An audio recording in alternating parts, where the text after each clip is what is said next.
question. And thank you everyone for being here today and for your very thoughtful grant applications. A few housekeeping items before we begin. If you have a mobile device, please just put it into silence. If you need, okay. If you need the facilities, we do have accessible washrooms down the corridor here. And if I seem a bit off, it's because I had a root canal last week and apparently I need one on the other side tomorrow morning. So I'm just on some stronger pain medication that I'm not accustomed to, but we're persevering and we'll get through all of this. So this is a committee of the whole meeting. And so council, we're here today to review our community grants. And so probably a good process for us to follow is we'll go through, have our staff just do a brief presentation, and then we'll hear from the applicants in the order as presented on the agenda today. All the applicants will have up to 5 minutes to do their presentation. And council at that time will have an opportunity for questions. So council, just given the abundance of applicants and all of us here wanting questions, please be very succinct in your questions. And then after that, we'll begin the round of deliberations and make our recommendations at the end. And also, we do have the community grant funding to access. There's also COVID funding, council contingency and the like. So we'll take that into consideration as we go through all of this. Okay, in terms of public question and comment period in the committee of the whole, sorry, yes? I was just going to do some housekeeping around that. Oh, pardon me. I was just going to say we need to adopt the agenda. Yes. Okay. I was just sort of, okay. Yeah, good point. Let's adopt that first then. So council, I'll look for an approval of today's committee of the whole agenda to be adopted as presented.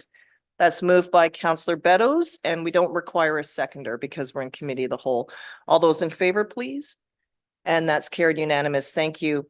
In terms of public question and comment, if anyone here would like to address council outside of a community grant, maybe if you have a question about the overall policy, this would be a good time, or we could seek any public input at the end. But we do have the order of applications that we'll be going through. So is anyone here to speak about anything outside of presenting an application? No. We're good. Okay. Thank you very much. Okay. So that'll move us into item 5, and then I'll go to our staff first, and then we'll welcome our applicants forward, please. Thank you. Thank you, Madam Chair. Just a quick introduction to the report. Staff have worked with each of the organizations to ensure the applications are complete and eligible. Although all the applications are eligible, staff have the following comments for consideration of council and the committee. Steps to the community futures. One of the applicants today did not provide their updated financial statements due to permissive tax exemption policy. We were just aware that the society had sold its property last year. So we were interested to see the new financial position based on the sale of their property, which they were requested to provide statements and did not. The Sooke Region Tourism Association, another application today for $7,000 for a website. Just wanted to note that the association does receive a service agreement with the district for the amount of $27,000 a year. And in one of their proposals, this did include the services of branding and their website. In addition, some other changes in housekeeping for the agenda. Sooke Moon Community Wellness Society has asked to withdraw their application.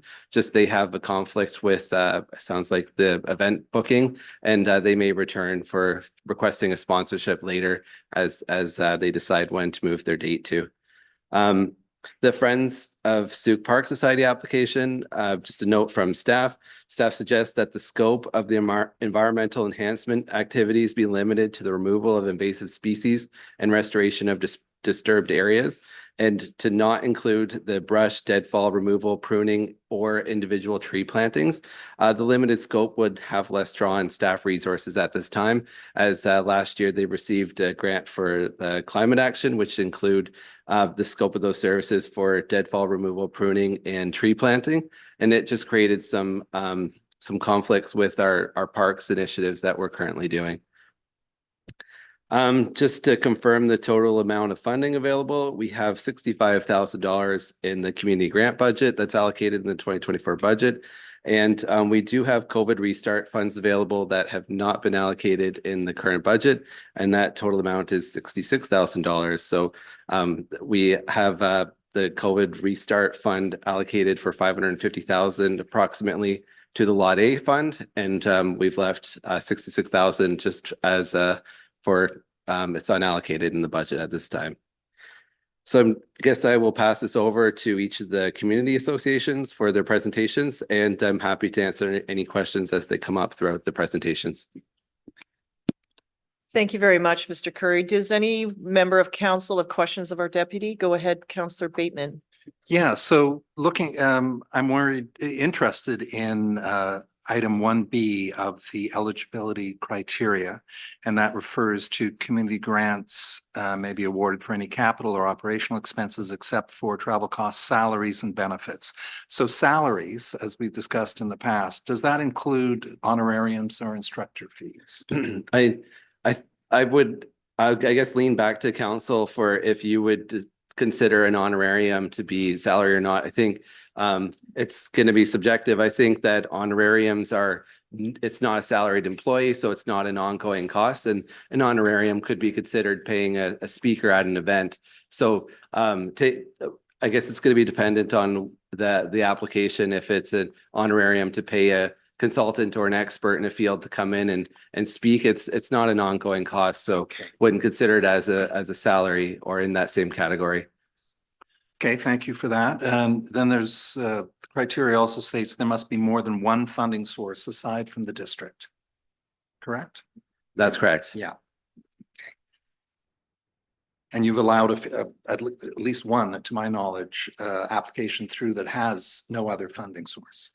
I believe so, yes. We I guess we present everyone who's requested, and like we'll let council to use council's discretion as to whether or not you would like to go, I guess, with the policy to not allow them to receive the funds or not.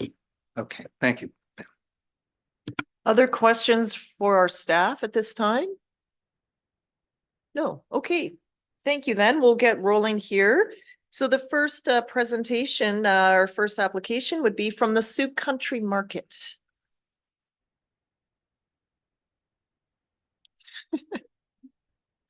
Oh, sorry, if you could please come up to the table here. Yes. You can stand if you want. And there's just a button on the base of the microphone. Yeah. And then our staff are going to have the timer there. It's up to 5 minutes. You'll see it kind of click down from green, yellow, red. And I don't mean to be blunt, but I will need to cut people off at the 5-minute mark. Oh, I'll be good. So when you start speaking, they'll start timing. Thank you very much. Please go ahead. Okay, I'm Teresa Willman from the Sooke Country Market. I'm the market manager and the president. We are looking to obtain a grant for a porta potty rental and cones and some signs so we can function better as a market. Our market is growing very quickly right now. This year we have 35 spots available. They're all full, and I have 55 vendors who have been approved, and we have 6 community groups that will be at the market. It is attracting a lot of people and is a big part of the community. So I know a porta potty is a big part of our market. In the past, we've had a porta potty supplied by the district. This year that won't be happening. So we're looking for a grant to be able to have that. There's the washrooms down at the park, but those are just too far for vendors and musicians and families to go to use them safely and to be able to not leave their stand. And we can't close your store to go to the washroom. It also keeps the families here and staying at the market and enjoying themselves there. We need signage and traffic cones because we have the parking lot is below the fire hall and we are above the fire hall, and the fire department would prefer if people didn't walk across the doors of the fire hall, but to walk up to the street and around. And in order to do that, we have to create good signage and safe areas for them to walk past traffic, so we can cone off sidewalks so people can walk safely up to our market. And that is about it. Thank you very much. Any questions of the applicant? Go ahead, Councillor Pearson. Yep. Year to year, and I know it's super well attended. Does anybody keep track of how many people actually go there? Like, is there sort of a? We had an Rachel? economic impact study done in September by the BC Association of Farmers and Market. They did it in September, so it was a little bit lower time in our season. They estimated the number of customers that came on that day, which was September 2nd, was just about 600.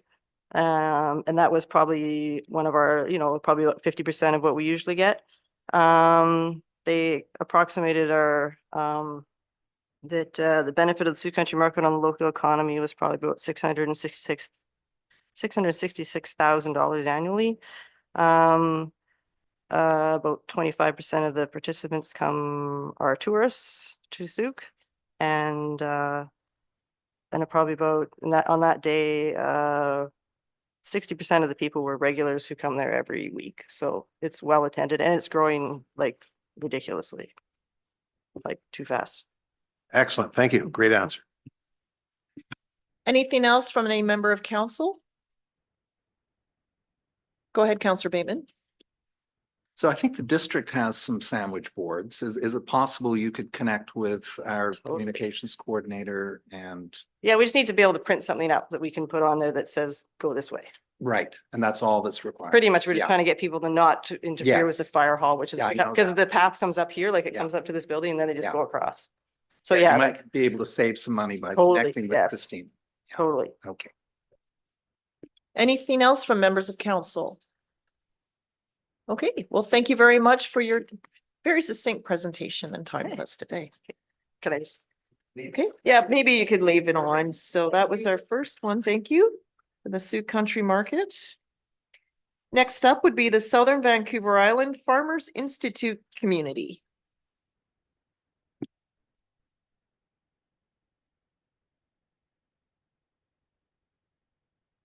Hi, everyone. My name is Katie Underwood. I farm in Saanich, and I'm here representing the South Island Farmers Institute, which is not a nonprofit, not a charity, but we are indeed a farmers institute, which gives us the opportunity to leverage issues of regional concern from farmers in our region to the Ministry of Agriculture.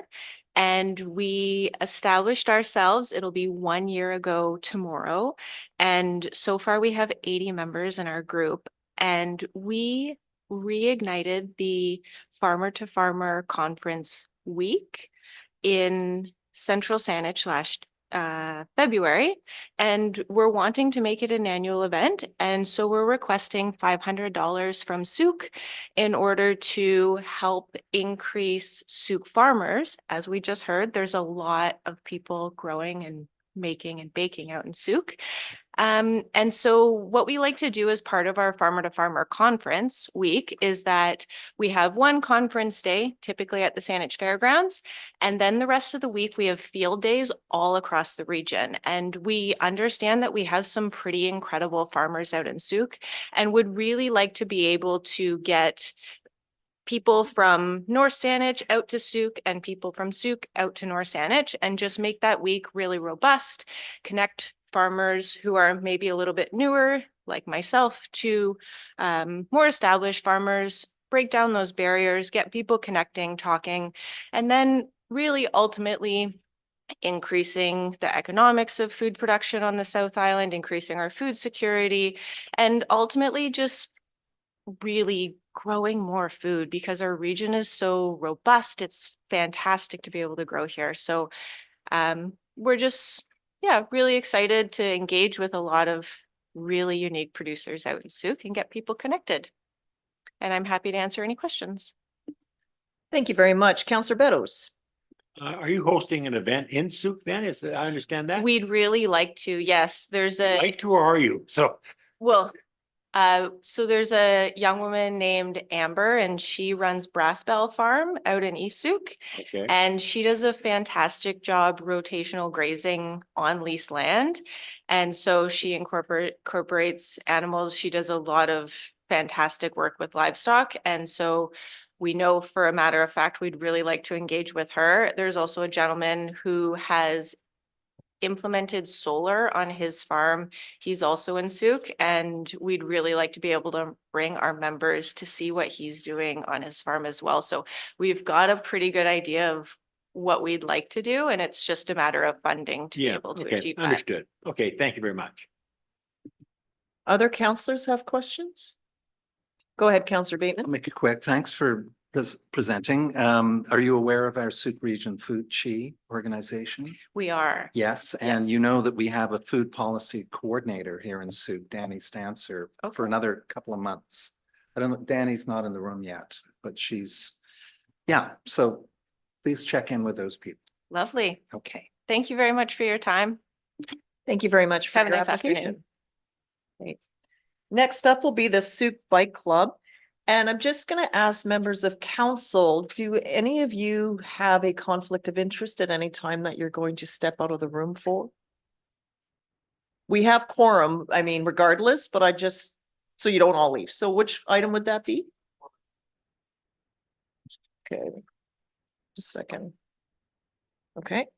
Anyone else? Last year, I recused myself from the Sooke Classical Boating Society because my wife was a member at that time. She's not anymore, so So are you or are you not? I guess I'll recuse. Okay, because you need a legal opinion to re-enter. Anyone else? Okay, thank you. Sorry about that. Just No problem. making sure. Okay, Sooke Bike Club, welcome. Good day, Maya Council. I'm Nicole Hoyer. I've been on the board of the Sooke Bike Club for 12 years.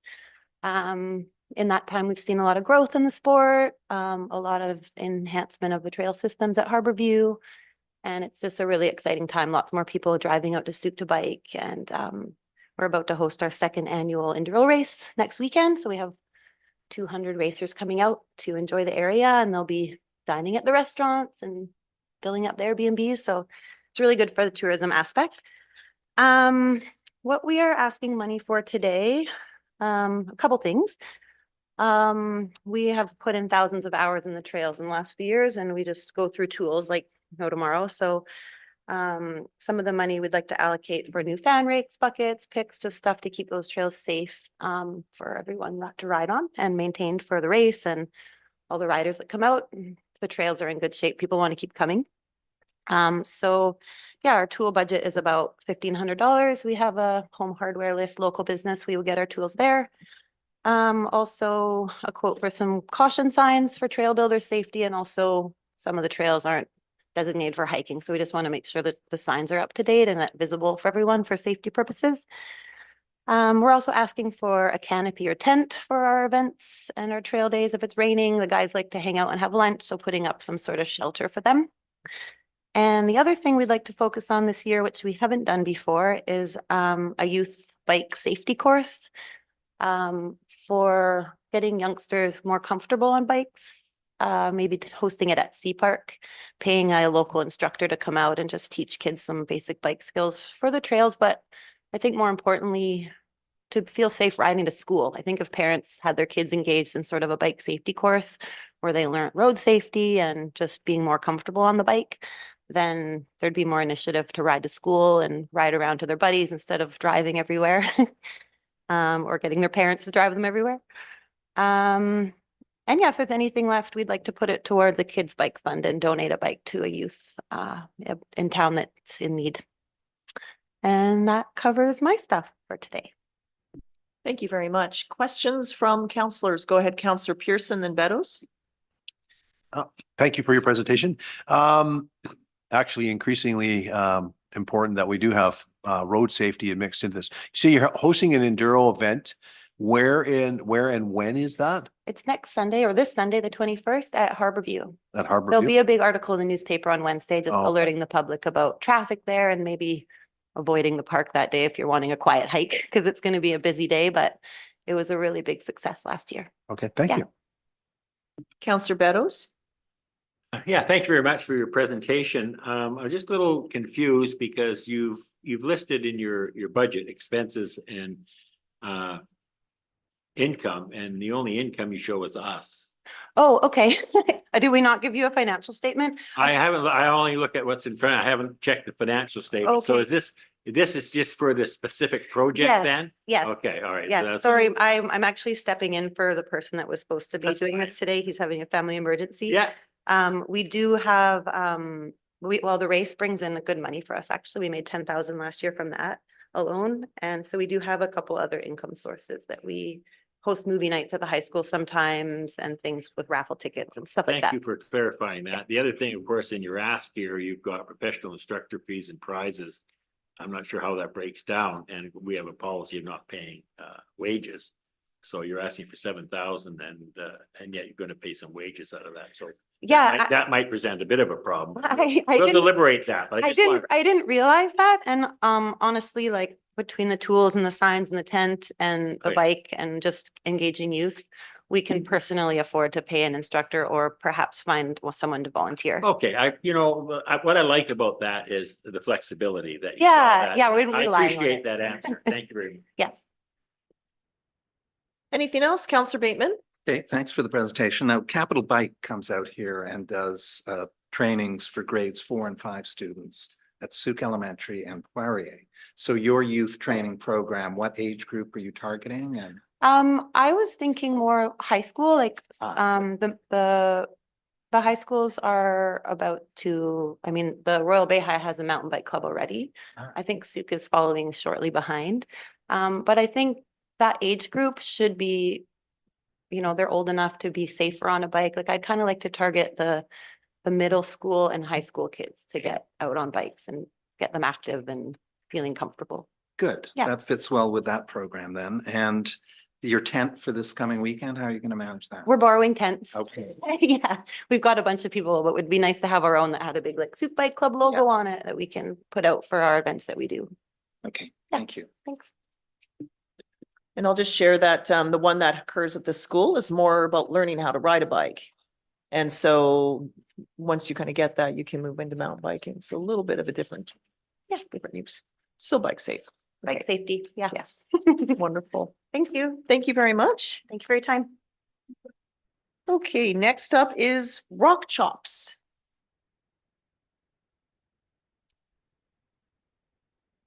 Is anyone here from Rock Chops? Mr. Brian James? This is a program to be held at, I'm seeing perhaps maybe the applicant can't be here today. But just for the viewing and those present here, it's a program at EMCS School, an opportunity for local youth to develop musical skills and gain experience playing in a rock band within a safe and supportive environment.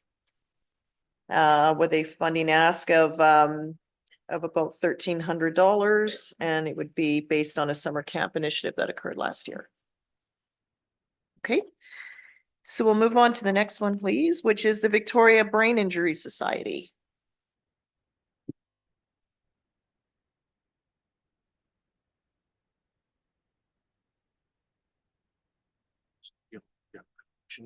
Yes. Beautiful. Thank you.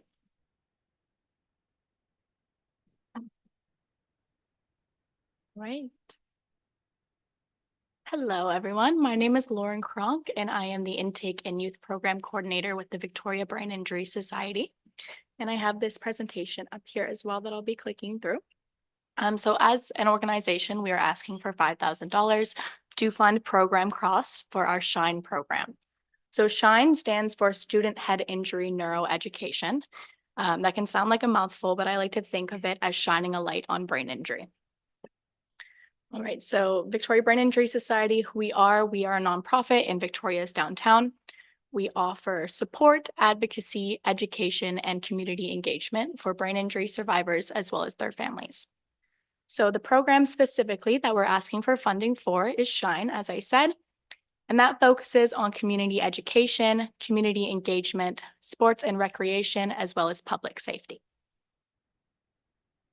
This is important and beneficial within Sooke because 1 in 10 youth statistically this year will acquire a brain injury. Within Sooke, that number equals out to approximately 319 youth. So these 319 youth without the education and awareness from the SHINE program are at risk of post-concussion syndrome, increased risk of neurodegenerative diseases, and increased risk of mental health conditions. And those effects also relate into secondary causes that impact relationships with family and friends, reliance on drugs and alcohol, different mental health difficulties, and careers as well. So the SHINE program that we're asking for funding for benefits Sooke because brain injury awareness saves lives. So approximately 200,000 concussions occur yearly, with children and youth affected primarily. In fact, brain injuries occur at a greater rate than all known cases of multiple sclerosis, spinal cord injury, HIV, and breast cancer per year combined. So this is a very important cause. Some more statistics for you. Brain injury is the #1 killer and disabler of children and Canadians under 35. They're 2.5 times more likely to be incarcerated for violent crimes. 50% of people experiencing homelessness have an acquired brain injury. And brain injury survivors are 7 times more likely to develop symptoms of a mental illness. Because 50 to 80% of brain injuries in the youth population go undiagnosed, this puts them at risk for all of these stats on the board. And this is where SHINE comes in. So these statistics on the board are not permanent, and we have the opportunity to change this unfortunate reality by implementing the SHINE program and expanding awareness around brain injury in our youth in our community. And that's where I leave off with, we have the opportunity to make a difference here and be the change for youth in our community and especially in Sooke as well. And this funding would be able to, would be directed towards program cross, including materials such as computers, our trivia platform, and swag and prizes to engage the youth during presentations as well. And that is all. Thank you very much. No. Questions from council members? Go ahead, Councillor Beddoes. Yeah, thank you for your presentation, and I noticed you're the Victoria Yes. brain injury. Give me a little bit more of an idea of what you're doing in Sooke, because you're asking for $5,000, I believe. Is it $5,000? Yes. And I think last time I asked the question, you do actually come out to Sooke and engage people. We do. Could you please expand a bit what we get for $5,000? Absolutely. So since 2022, we have done, I think, approximately 15 presentations in the Sooke community and reached about 500 youth in Sooke. So this funding would provide us with the ability to continue to educate the youth in Sooke and hopefully increase those numbers as well as the years to come. Thank you. Councillor Bateman? So that was 5 presentations at Sooke schools? 15. 15, Yes. okay. Because in your report, you say 15 presentations in SD 62 schools. So you're referring to the Milnes Landing area here in Yes. Sooke, okay? Yes. And you're primarily talking to kids involved in sports.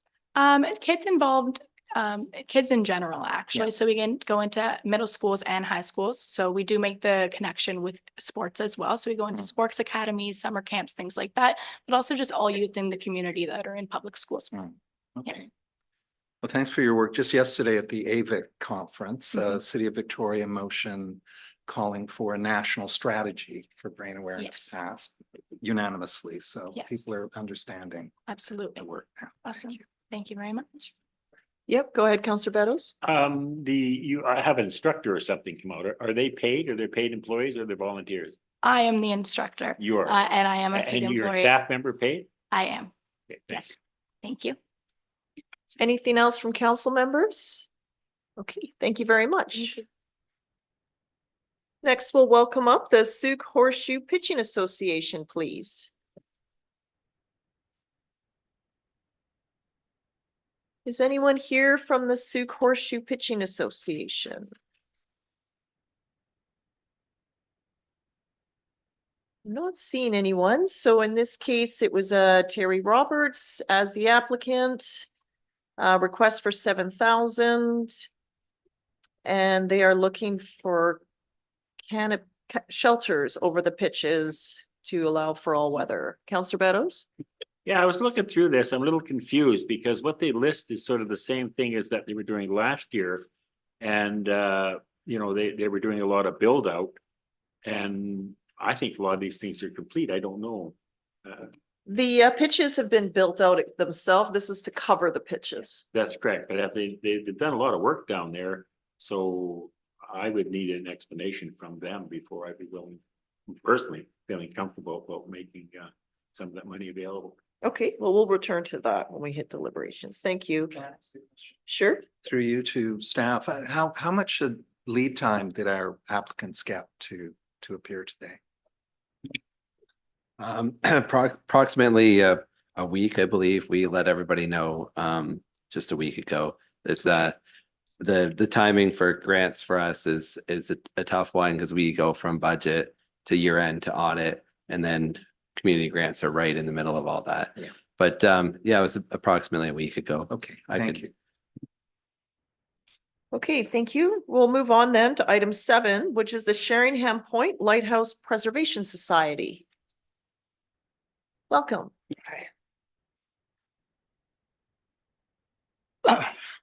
Hi, my name is Ian Fawcett. I'm with the Sheringham Point Lighthouse Preservation Society. I have a presentation. This is Sheringham Point Lighthouse. It was transferred to the government from the government to the society in 2015. Our mandate to conserve the historic site itself, which takes up most of our resources, also to open the site to the public, essentially as a community park, which essentially takes up most of the rest of our resources. But we also do community awareness, public education, which is the reason that we're here today. Okay. So the program that we're talking about specifically, it's a program aimed at grade 4 and 5 students in Sooke. So the 4 schools in Sooke, we call it Exploring the Lighthouse.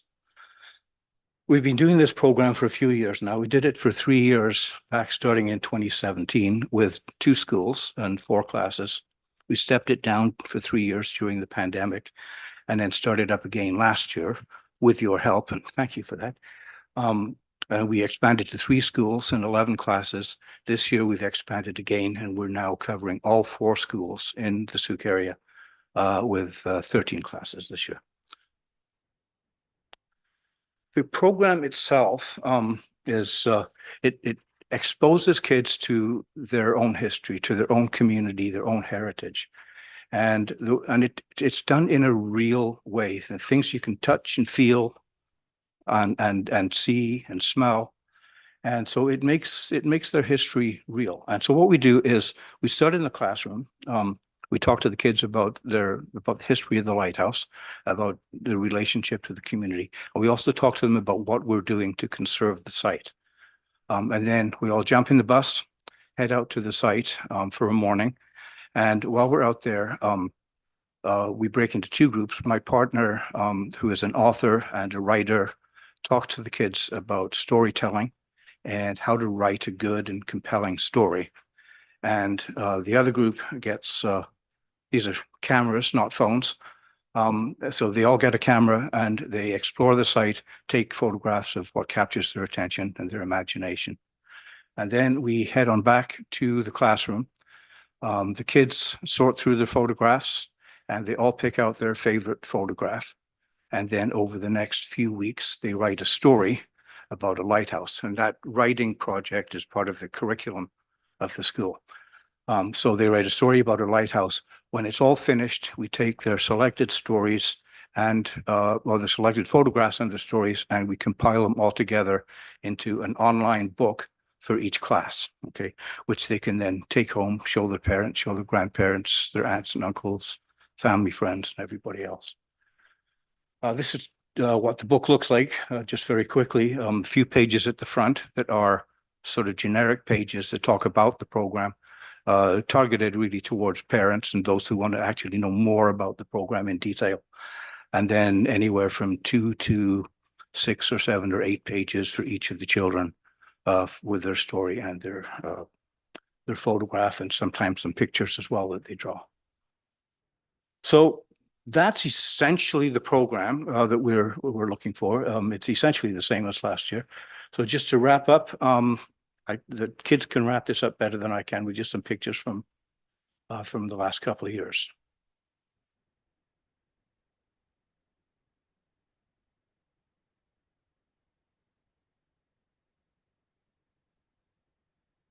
There we go. Okay, so thank you. Thank you very much. So are those like older iPhones that the kids are using, or are they just little digital They're type of digital? they're Motorola phones. They were donated to us Oh, wow. back in 2017, so they're getting to be kind of heritage phones, right? Yeah, the kids keep calling us out on them because they're but that's what they are. They have no SIM card in them, so we just use them as cameras. Yeah.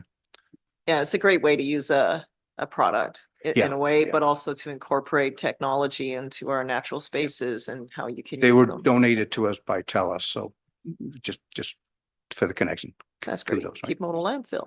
Yeah. Questions from members of council? Go ahead, Councillor Pearson and then St. Pierre. Yep. My same question as always. Your sources of funding don't mention our friends to the west. Do you have a great grant application in with the Wanafuga area as well? There's a new regional director out there. Yes, not for this. No? We have 3 requests in for other things Mhm. that the regional director is particularly high on at the moment. So we're working with him on those projects specifically. We do have a request in to the province through gaming funds as well. Okay. We've been trying for 6 years on that. But this is the first year that I expect it will actually get some serious consideration. Okay, Yeah. thank you. Are there members of council with questions? Oh, sorry, Councillor St. Pierre. That's okay. Quick question. When I was looking at the financial statements, I saw something that looked like donations from possibly a gaming grant, and then as well at the lighthouse itself and so on and so forth. But they're not actually mentioned in the revenues over here. So just curious about that. The gaming grant that we've had that we just finished actually was for restoration work. Yeah, so we have applied for well, we applied this year, but we won't hear about those funds until well into the summer and into the fall. So we would use that funding for next year's program if we get it. We had not been eligible for the past few years because the province will not fund new programs, they'll only fund existing programs. And so because we'd stepped it down during the pandemic, they deemed it to be a new program, so they wouldn't fund it. So go figure. That's fine. Yeah. The other question that I had was when looking at the actual expenses, it looks like you have in-kind contributions for almost everything except for the project coordinators, and that looks a lot like wages, and that's not that it's impossible as we've heard, but It's not way, it's not- contracted. It's contracted. We're Contractors. independent contractors. Yeah, so it's contracted. Okay, thank Yeah. you very much. Okay. Councillor Bateman? Yeah, thanks. Great program. Thank You you. won an award for it, I saw in your. Yes, at yes, we the did a outset. few years ago. So I note in your programming expenses for 2023, school project at $4,500. And your budget this year is almost double that. And I know you're expanding to 3 more classes at Casinos, right? So could you explain that school project 4,500? That was the actual cost. The actual cost? That was the actual cost. It didn't, that didn't include, as far as I can recall, it didn't include all the volunteer support and what have you. So the reason for the doubling this year, it includes all of the in-kind support as well. Okay. Yeah. So the actual figure last year was closer to 9. Okay, thank you. Anything else from council members? It's a great program. So if you're ever looking for a support letter or the like for a provincial grant that you're applying for, please. I will. Please take- reach out to I us. will take you up on that for sure. Yeah, Okay. it's appreciated very Absolutely. much. Thank you. Thank you. Okay, thank you so much. So next up is item 8, the Sooke Classical Boating Society. It'll just be in the hallway, right? Or, okay.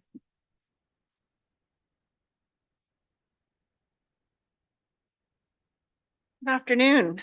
I'm Catherine Frankfurter and I'm very nervous. Linda, our president, was unable to attend this afternoon, so I'm pitching in for her. So for me, the longboats have been a great source of getting out, recreation, getting to know people in the community. I've gone from just a rower to coxswaining the boats. I'm one of the 3 active coxswains of the boats. So the application that we put in contains a lot of comprehensive information about the history of the boats, about our financial situation, and some of the things that we've been doing to stabilize our finances. So I'd just like to quickly summarize that, emphasizing what we are doing to try and improve our finances.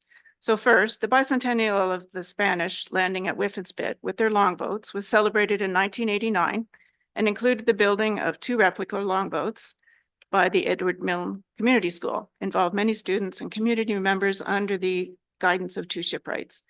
Ownership and management of the boat stayed with the community school until 2010, when the ownership was transferred to the Classical Boating Society, under the agreement that stated the 2 longboats are heritage pieces in the Sooke community and will therefore remain in this community for the enjoyment and benefit of community members, and the Classical Boating Society will maintain their assets as long as possible, and they will never be sold. So with these beautiful boats came great responsibility for us. Second, we incurred some major expenditures, not of an annual nature in the recent years and the current year. One was we had to replace our facilities at the marina. They were no longer offering space to us. They were expanding and revamping. So we purchased a metal storage shed for our gear, and we were able to do that from cash reserves. But we've also had to replace both covers on the boats, one just recently, and we still need to do one more before the end of the year. Our major issue with the finances is that we've had a huge increase in the moorage costs. We've looked into different alternatives, places elsewhere in the community where we might be able to take the boats. Haven't really been able to come up with anything. We did mitigate the increase somewhat by moving one of the boats to a spot on the dock that really no other boat could use. So they gave us a break on the price and allowed them to re-rent the space to another boat. So that kind of worked out well for both of us. Other things that we looked at on our expenses really didn't come to fruition. So we concluded the only thing we could do was really increase our revenues. So these are the things that we have been doing to, towards that goal. First, we increased our membership fees starting in November, right after our AGM. In January of 24, in the middle of winter, we added a second outing on the weekends to attract people who maybe work during the week or are going to school. And also to provide another outing for existing members. We have 2 more coxes in training to ensure that additional outings are going to be sufficiently crewed, because every boat has to go out with a coxswain in it for safety purposes. One of our members of our own initiative created a poster and distributed it locally, and we've received, ended up with a couple of new members because of that. Another member, using her social media skills, have been posting outings. We've been getting lots of inquiries, lots of people coming out, and several repeat, rowers and some new members. So that's been going really well. We regained access to our official Facebook page, which one of our retired members had control of, and we've now been updating that regularly. We've hosted a special outing for a group of kayakers who heard about the longboats and were interested in coming out. That went really well. They said it was unlike anything they ever expected, but loved it and really wanted to come back again. And that's the thing about the boats, is they are very unique. When you try and explain to people, oh, is it a dragon boat? Is it a scull? Is it a rowboat? And they're like, I can't explain it. You have to come out and see it. And they're all like, wow, these are really neat. And, we'll be back again. So that's the really cool part about the boats, is they are very unique and they're only in Sooke. So, you want to be in them, you've got to come to Sooke to see them and come out and support your boats. We are going to refresh our webpage. We had some donations. One of our founding members, Judy Gilligan, passed away last year, and some people have donated some money in her memory. So we're going to use those funds to do our webpage, so that shouldn't cost us anything. It should be a net zero. So the efforts that we started in January have really gone well. We produced more awareness, more inquiries, and we have more funds in hand from these people that have been coming out. So we're well underway. We'd like to be financially stable by 2025, but we're going to need some help from the district to do that in the meantime. So thank you very much. Thank you very much for both sharing the pictures in your presentation. Questions from members of council? Yes, council. Oh, go ahead, Councillor Beddoes. I just wanted to comment on your last statement when you said that you hope to be financially set in another year. So you're looking to get back on your feet. Is that Yes. correct? Yeah. Well, I really appreciate that because that's the whole idea of this, is to help people through some tough times. So thank you. Right. Thank you Right. for that Thank you. comment. Councillor Bateman. Yes, so likewise, yes, you're stewards of remarkable part of Sooke's legacy. Mhm. So thank you for that. And I did send to Linda today a Heritage BC link.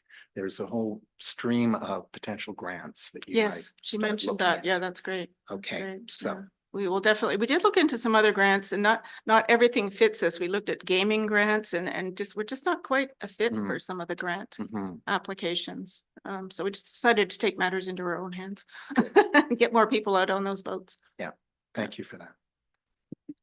Then council members, you may know that the model in my office is the model of these boats. Oh, that's where it is. Yes, We wondered where it went. it was sitting on a filing cabinet here in the district offices downstairs. And so when things shifted around, when I was elected as mayor, I said I want it in my office. You can't see it up there. Excellent. So- And have you been down to the boats to row? No, but Well, it's like, come no, on. list. I'm like, There, right. get on it. Get on it. Yes, definitely need to reconnect. Thank you for the Any application. Sunday morning or Monday morning at 9 o'clock. Any one of you, please come out and try the boats if you haven't tried them before. Okay, Okay. thank you so much. You're And for that invitation as well. Love that. Okay. Question, oh, sorry, there was no more questions. So let's have Councillor Lajeunesse return to the room, please. And in the meantime, we'll call up Scouts Canada, 37 Milnes Landing. Did you want me to video first? Yes. Okay, and then for the PowerPoint, just use this for the. Hold on, Chair. Sure.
Hello, my name is Cheryl Solzin.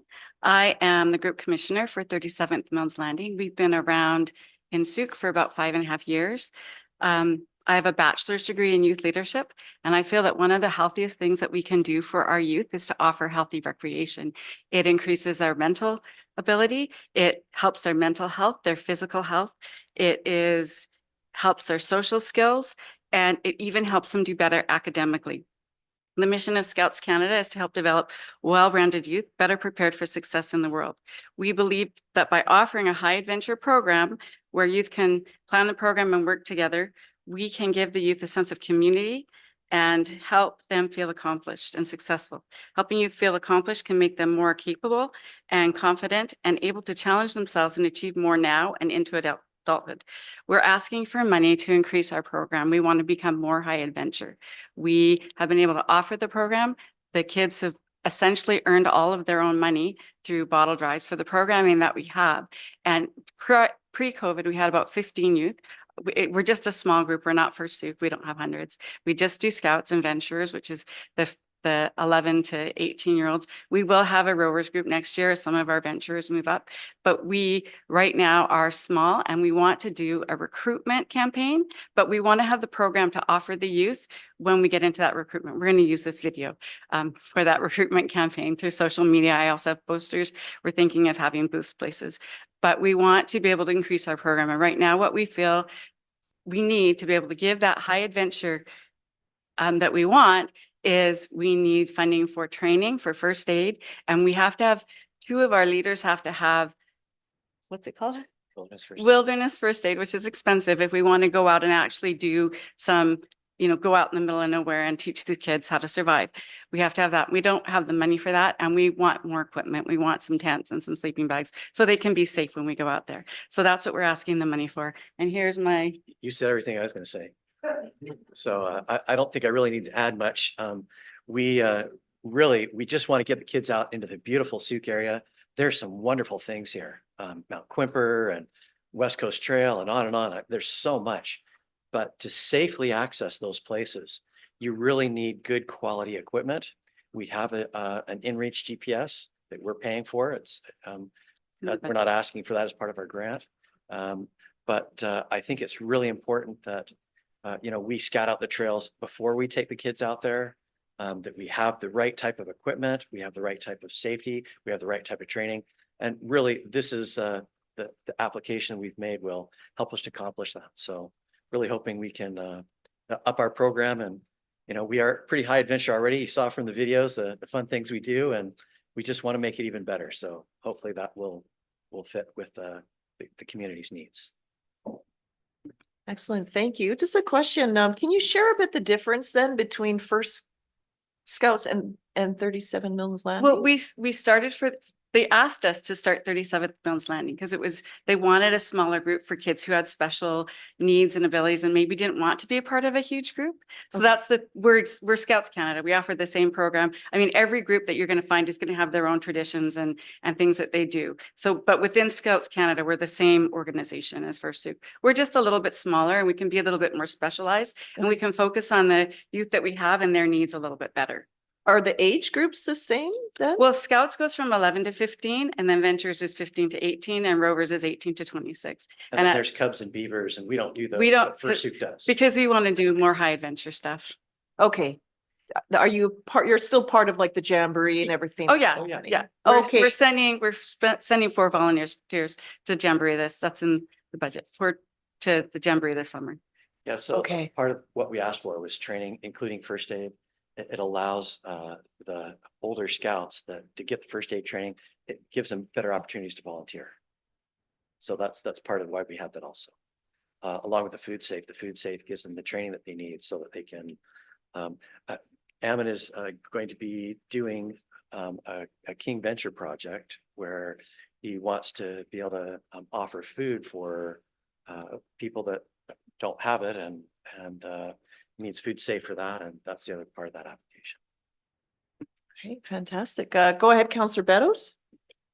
Scouts Canada, when I did a lot of work with United Way back in the day, Scouts Canada was on the United Way fund. Do you get funding from the United? We do not. Scouts Canada as a whole might. I don't know their funding model, but the actual groups don't get any funding from Scouts Canada. It has to all come from inside the group.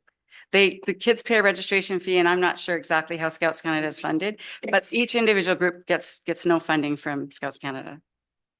I find that very interesting. I guess that's a topic for another day. It is. It definitely is. Yes, it is. This is your own unique thing. Well, no, I asked that question because I know they used to get a lot of money. It wasn't, a few thousand. I went to school in the US and at the time United Way pulled their funding from Scouts, and we're all like, but we're the ones that prevent the fires. You're only putting money on the fires. Put it into Scouts and we can prevent these issues. Okay, so your guys got bottle drives and We earn have- some money that way. We have bottle drives. We have prior to COVID, and we're going to start this again. We used to stand outside of Walmart and sell hot chocolate again. We need food safe for that. So if you don't get all your funding from us, do you fold or do you just go look around for some? Oh, we're not folding. Okay. We just find a way to work with what we Because have. there's service clubs, there's all other sorts. We have, when we got started, we got $1,000 from Lions Club, Oh, good. Okay. And Costco gave and us Costco gave us some money. So there's always more funding available. Okay. This is where we started. We found your grant in February and got excited. So here we Well, are. I appreciate your honesty and I'm frustrated with Scouts Canada, but that's like I say, that's another topic. That's for another another day. topic for another day. I'm very much aware that the people on the ground that make these projects happen, like yourselves. And I'm very glad that you're involved Well, it's because the without kids. people like you and the kids, these Kids earn programs- the money, yeah. Yeah, but you guys are there working. Well, it's hard true. with it, We're there so too. that's good. No, I just want to tell you personally, Thank I you. appreciate it Thank because you. that's what makes this town go around is the volunteers that put their hours in. So thanks again. Thank you. Thank you. Counselor Lajeunesse? Yeah, have you reached out to Victoria Foundation for funding? We have not. I didn't even know about them. Like I said. Yeah, we generally just do bottle drives. That's what we've been doing. We aren't eligible for the gaming grant because our whole group works together, the Ventures and the Scouts. And so our funding is one. And in order to have the gaming grant, you have to have 2 separate bank accounts and everything we do is one. So we've never tried for the gaming grant. We didn't know about that foundation. We'll have to reach out to them also. Thank you. If you guys know of other opportunities, we're glad to hear about those. Thank you. Sorry, Victoria Foundation would be a good source. I Great. think, Thank you for- very much. Counselor Bateman? Yeah, thanks for your good work. I didn't see anyone tying knots. He was just saying, we teach knots 2 or 3 times a year and he's like, but unless I use it every day, I'm not going to remember it. So he actually is like 2 knots away from having all of his outdoor adventure skills for his King Venture. So we do them. We have a big bucket of knots in our living room. Whenever the Scouts come, they have nothing to do. We do knots. It's there. Okay, They use them when we're camping too, trust me. so that's my leg intro, but yeah. So you're seeking $7,000, which is the maximum amount you can get. Now I've added up elements in your budget and you've got $4,000 for gear, I believe. And you've got an additional 2,470 for training. So that comes up to a number short of the 7,000. I think it comes in at about 6,500. So I'm curious, did you So process out? we have the sleeping bags and the tents, which Yes. equals about 3,800. 3,800. And then the first aid and the wilderness first aid and the food safe, 240. So that's, it's 2,031. I told you we should have it written down. I did read it down. Was it this Well, right here? it's probably the other equipment that I Was got it for this that you 200. were- No, because we've already, Okay. I'm sorry. We can go over the numbers and the problem with this sheet is that it blends our whole budget together with the amount that we're asking. If you'd like us, we can send to you the specifics of. Yeah, because you individual asked for all of our expenses, not just the expenses that we're asking for. Right, okay. We'd be glad to clarify that for you. Yeah. It's not very I think clear it's here. it's clear here. We Is we it can clear? we Okay. can do the Right. math. Sure. So you may get a little less than 7,000. But great work. Oh, thank you so much. We appreciate your time.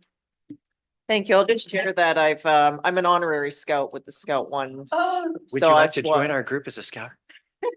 I'd be happy to come to a meeting, just reach out anytime. Different, it's the rednecker that they have. So that's why I was just like, what happened here? Okay. Oh, well, thank you.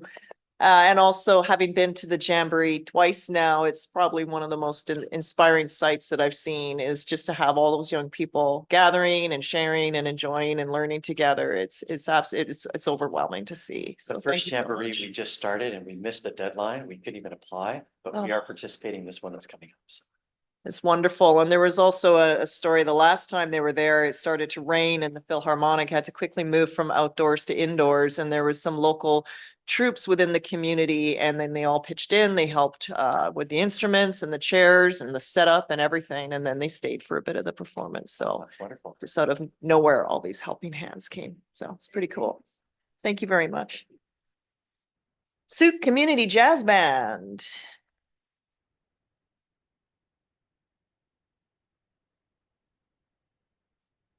And just use the right arrow. Good afternoon, Mayor, Council. My name is Michael Wilson, and I'm representing the Sooke Community Jazz Band. The Sooke Community Jazz Band was formed about a year ago in April 2023 by Ed Atherton, who's a retired music teacher, who is actually a substitute music teacher within the district. And that's why he couldn't be here today, because he's subbing. Apparently music teachers take Mondays off, he tells me. So that's an interesting little fact. The Sooke Community Jazz Band consists of musicians of all ages, from students from 13 years being our youngest to older folks like me and Ed and others. So we have vast experience, but also we suit the music to be beginner, intermediate, and advanced. And so it gives everybody a little bit of a challenge. And for me that haven't, I played music for the last 40 years, and I play mostly ad-lib stuff. For me to sit down and front of a score of music after 30 years of not playing, I get in trouble sometimes for not playing the right note at the right time. So it really suits the whole entire group. We have about 10 to 12 musicians that come out every week to practice. Right now we have about 3 saxophones, 1 trombone, 4 trumpets, a stand-up bass player, a piano player, and a jazz guitarist. So we still want to expand the group because there's a lot of holes that need to be filled. And so we've been advertising on Facebook and other community groups. We were practicing before at ECMS, and we found that we first started in the band room, and then because there are some other priorities within the school, we were kind of moved over to a math room, which made the logistics a little bit difficult, especially when you have a keyboardist and a potential drummer. So we were also paying $5 each per week, which doesn't sound like that much, but we had one family of 3 people, so that's $15 a week to contribute towards the insurance of the school. We were able to make arrangements with Sooke Baptist Church to practice on Monday nights, so tonight, free of charge, but we have to pay the insurance liability, and that's primarily some of the grant, and I'll go through the financials in a minute. So right now we really are looking at, instead of $5 a night playing, we're talking $5 a month playing, but we still don't want to limit anything to people that may not be able to afford. We want to be able to make this group really inclusive, that it can be open to anybody to come in, and even if they haven't played an instrument for 20 years, to welcome them in.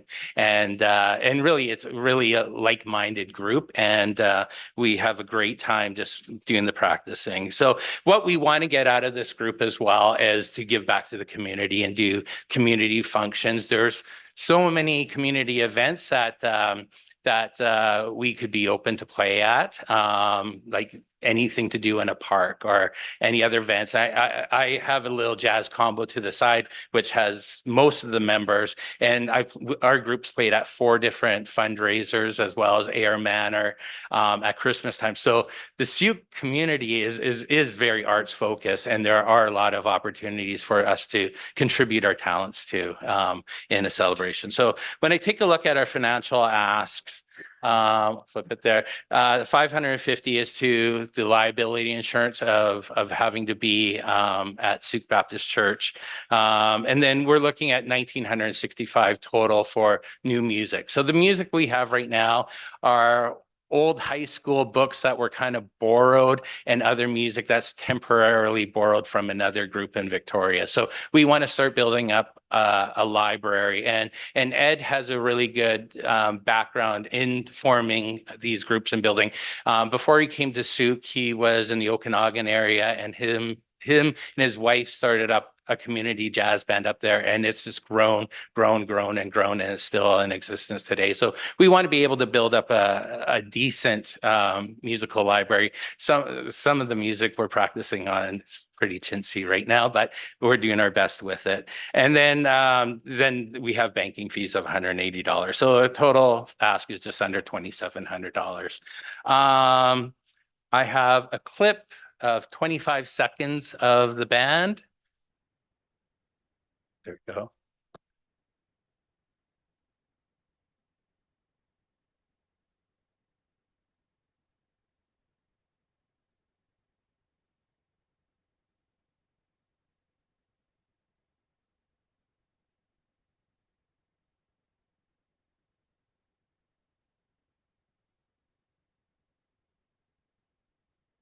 So as you can see, there's an old guy there playing sax next to two young students. So We're at time, overtime. yeah. Yes. Oh, sorry about That's that. Yeah, and that's really it. So thank you for your time and consideration, council. Thank you.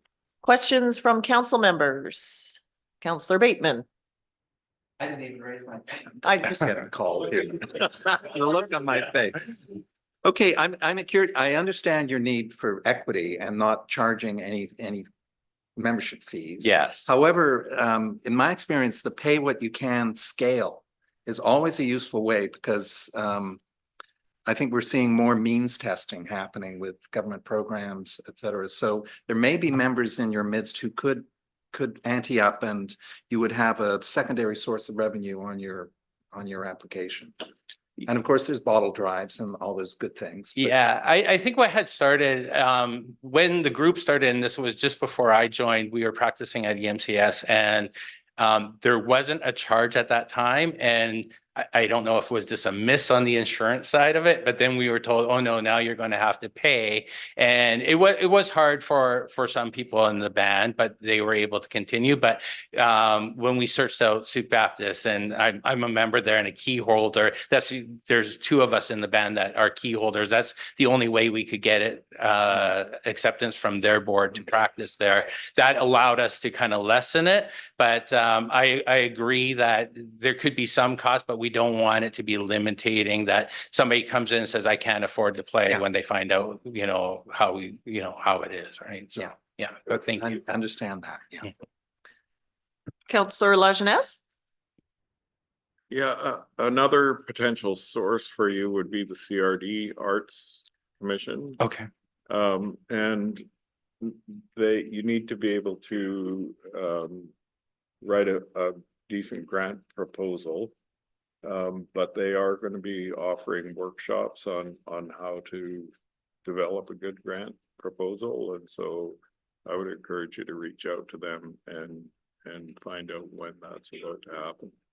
Certainly, thank you.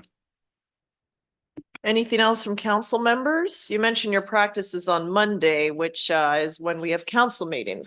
So perhaps we could have you practice here and that'll draw more members of the public. Oh, we'd love to intro your your meetings for sure. Something to have during a recess perhaps. So perfect. Thank you so much for thank you very much. Okay, the Sooke Community Choir is next.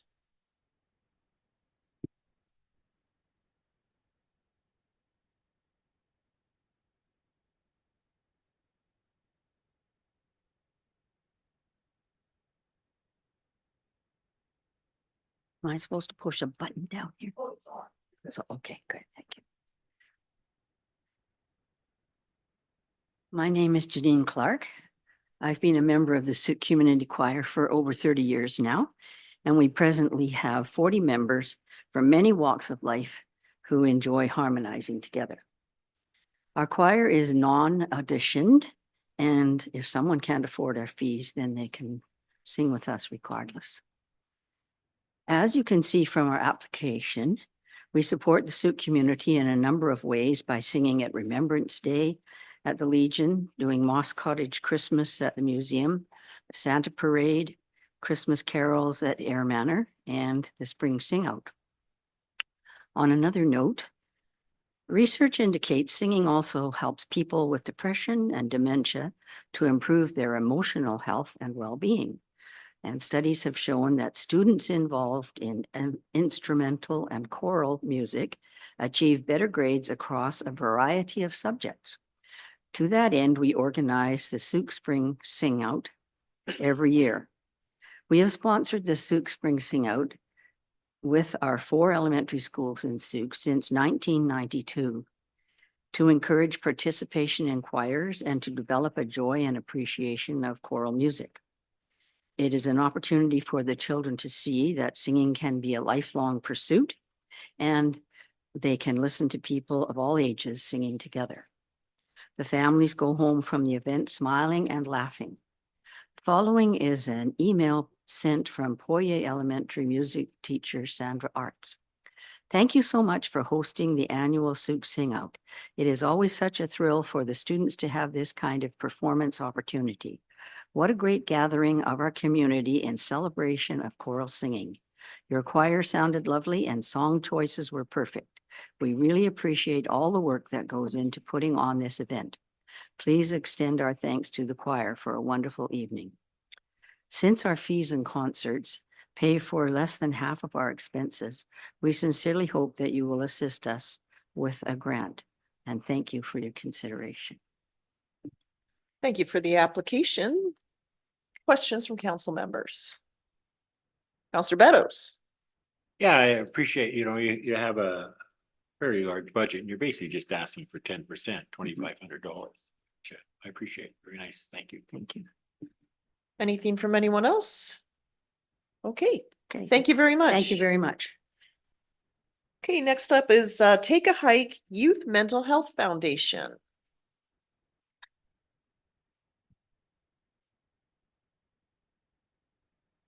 Just 1 second, Take a Hike. Just for those viewing. This is a $7,000 ask. It's to empower youth who experience vulnerability to change the trajectory of their lives with a full-time mental health, emotional well-being program in an alternative educational classroom. The budget information is here. So we'll move on to the next one, which is kids sport, which I believe we did. Oh, sorry, Mr. Curry. Just want to note that the Take a Hike Foundation was planning to be here and just received an email this morning that they became sick and are unable to attend. Okay, quick recovery there. And kids sport as well that was for Take a Hike. Kids sport had also indicated that they were unable to be here today as well.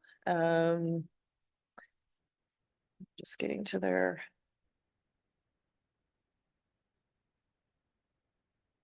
This is also a funding ask for $7,000. Okay, just scrolling here. Bear with me here. And also it's a licensed chapter based out of Victoria, but it's to help provide coverage of the season of sport registration fees. And I've seen that at Sea Park in particular for different programs for those that are eligible. Okay, we'll move on to item 14 then, which is the South Island Performing Arts Society.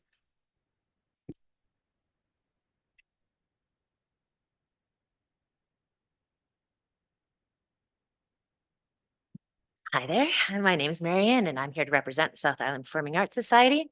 We are a pretty new society here in Sooke. This is our 3rd season running. We are providing 3 programs again this year. We have our West Coast Cabaret, which will be presenting our classic rock edition, June 14th and 15th, everybody at the Edward Mill Community School. We are changing our venue because the community hall is very overbooked. I just have to add that to the council.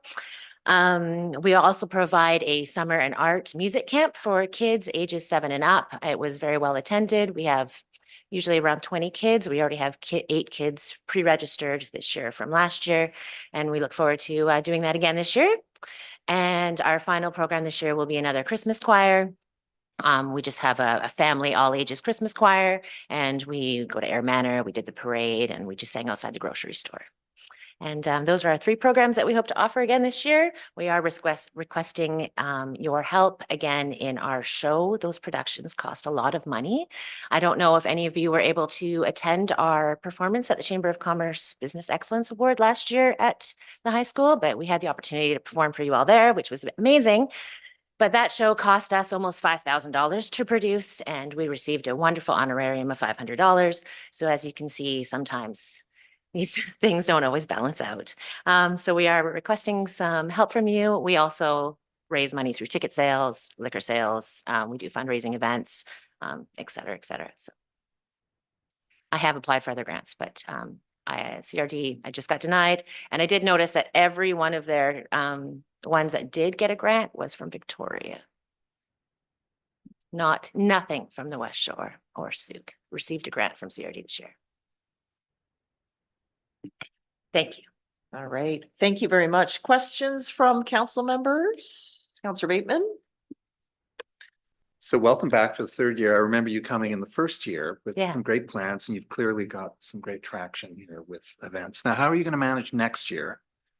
I just went to the BC Council tour contact the whole week. I went to a conference and learned a lot about how to properly apply for grants. So it was great learning. I met everybody on the BC Council grant, which was amazing. So I'm hoping to get better at grant writing and reaching out to the BC Arts and the BC Heritage and the Victoria Foundation and trying to get more resources that way. And hopefully audiences are still low coming back from COVID, but I'm hoping as audiences progress, and I'm really hoping that you guys create a gathering center so that we have another venue to display the amazing talent. This year, I think we're going to have a fire performer. I can't believe the high school is going to let me do it, but I'm super excited. She eats fire. Also, I met, yeah, I don't know if you know Michael Harrison. He's also local here. He just moved back to Sooke, and he's going to maybe do a ventriloquist act, but I'm not going to give too much. You'll have to come to the show and see. Yes. Councillor Lajeunesse? Yeah, not a question, but have you reached out to CRD staff to talk to them about your application? Because I was told to bring it up and to maybe actually ask the mayor, who also sits with the CRD, to maybe bring it to their attention that I feel like we're being overlooked out here. There's nothing in Langford or West Shore. There's no theater programs. There's not a lot. Sooke actually has more than Langford, which we're quite a bit smaller. yeah, no, I sit on the CRD Arts Commission. Yeah, please tell them. And I've been after staff to help people who don't have strong grant writing capabilities to actually work on that, and they seem very willing to help. So I would encourage you to reach out to them. I did take a grant writing course through the Sooke Art Council actually as well. But grant writing is such a niche. I wish I was better at it, especially the technical part of it. Yes. Good. Okay, but thank you. I will try again every year. Thank you. Yes, I do sit on the board itself, but the Arts Commission is separate, and that's where Councillor Lajeunesse is our appointment there. Thank you. But it'll lead us to a greater participation discussion to follow, so. Okay, thank you. Our next one up today is 606 Water Group.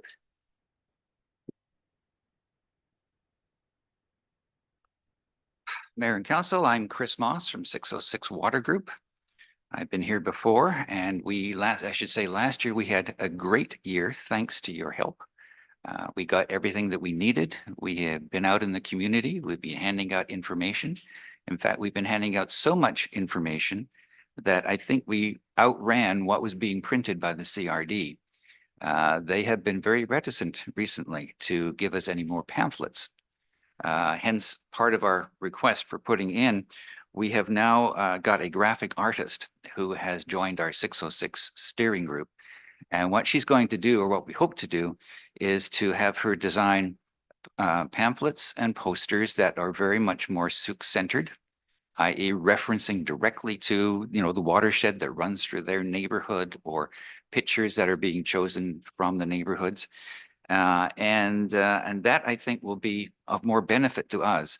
CRD gave us all the file codes for all and permission to print all their information, and it's very expensive. We got a couple of quotes on their glossy paper and it's way out of our league. So this is all going to be printed on regular paper with waterproofed inks and that sort of thing. So it's still going to be a local kind of thing. We are, as you know, a nonprofit. We are not a nonprofit. We are not a society. We're just a group of 6 people now that that wish to continue educating people in Sooke and environs about how important water is, how important conservation is on the watersheds. One of the things that we are close to getting now is a 3-dimensional map of the Sooke watersheds. It's going to be the size of this table. It's going to be carved out of alderwood. It'll have everything from the Sooke Lake all the way down the river, down to East Sooke, and then enough on both sides so that you can see all of the rivers and lakes that are going to be highlighted on that. Part of the reason, part of the printing costs that we are looking at now on doing is to have a paper map made of that, so that when we go and talk to groups, school children, et cetera, we can then use markers to mark up, okay, this is where you live in Sooke. This is the area of watershed that funnels down right through you. Do you have a stream near you? Do you know where it is? Well, there should be one there because it's on the map. So it's that's still that education kind of thing. And it's really nice this year. We're getting people coming and asking us to give presentations. Surgeon asked us to give a lunch and learn presentation on rainwater harvesting. Sooke Region Lifelong Learning wants us to do another one this coming year. EMCS has contacted us. We're doing a presentation for Guides Canada in May, I believe. And then along with that, we haven't planned all the usual things. We were at CD Saturday. If any of you were there, you probably saw us there with our big plastic watershed, which the kids absolutely love. And we use that to show them how water flows in different areas. We're going to be at Sookerama this weekend, Canada Day, the Fall Fair. Fall Fair came up to us at CD Saturday and said, "Are you coming to the Fall Fair? You know, our theme this year is going to be water is life." And I said, "Oh, that's our motto." "Oh yeah, okay, we'll be there." And that's really nice that people are recognizing that that's what's going on. And really, it's all word of mouth. It's all volunteers, and we're having a good time, although we are stretched for volunteers in case any of you want to sit in our booth for a couple of hours. We're also working with a professional rainwater harvester designer and installer, and we're going to be making some short videos of typical installations for rainwater harvesting systems, for rain swales, and other conservation methods. And we hope to make those onto clips so that we can continue to use those in our presentations. The matching maps, did I finish that? Yes, I did. The maps will be left with the classes as a reference, so they have an idea, a better idea perhaps, of where their water's coming from and why it's important for them to look at it. We've even had a person from one of the local provincial parties come and talk to us about the watersheds in the new One-Defuca-Malahat region, electoral region, because all of those watersheds give us water for about 450,000 people down on the South Island. So it's going to be kind of an interesting election run-up to see how they're going to deal with all of that new information. So anybody else that Thank wants you, it. Mr. Moss. We're at time. Okay. Questions from council members? Councillor Bateman.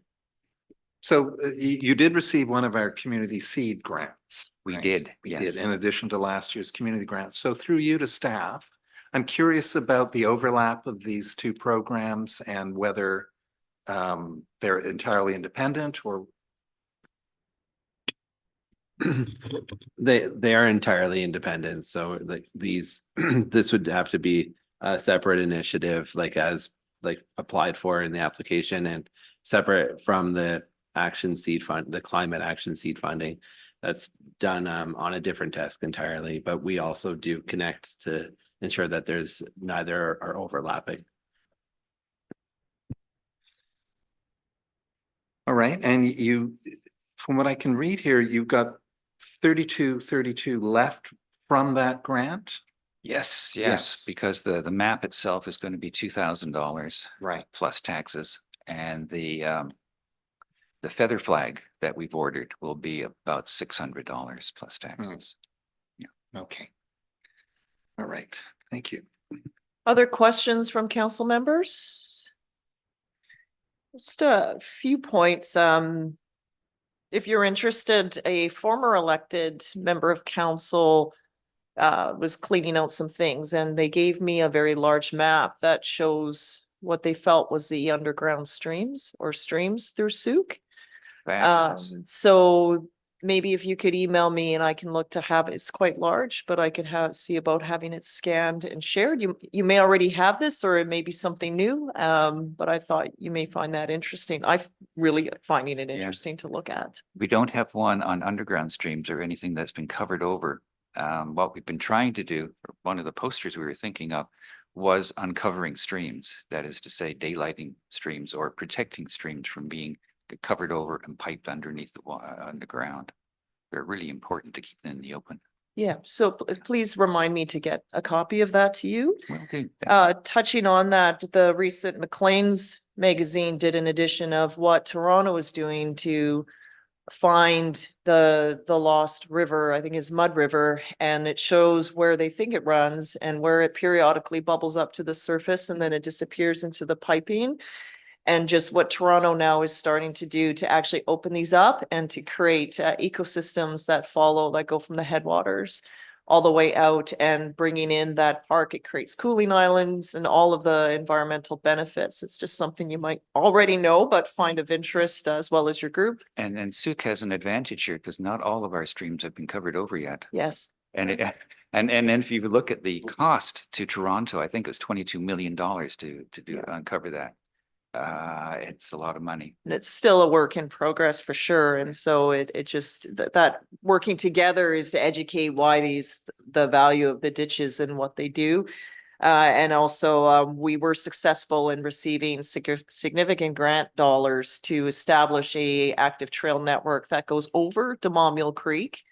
And again, it's that opportunity to bring children, the focus is school children, and to immerse them into our wild settings and to take that education back home. So I was thinking just a bit as the various groups are performing, when we actually sort of kick all this off, it would be great. We could have different music performed and then just have perhaps some of our local groups that we've supported showcasing how we're all connected and what we're doing to tie everyone together for a sustainable future. So thank you for the work you're doing.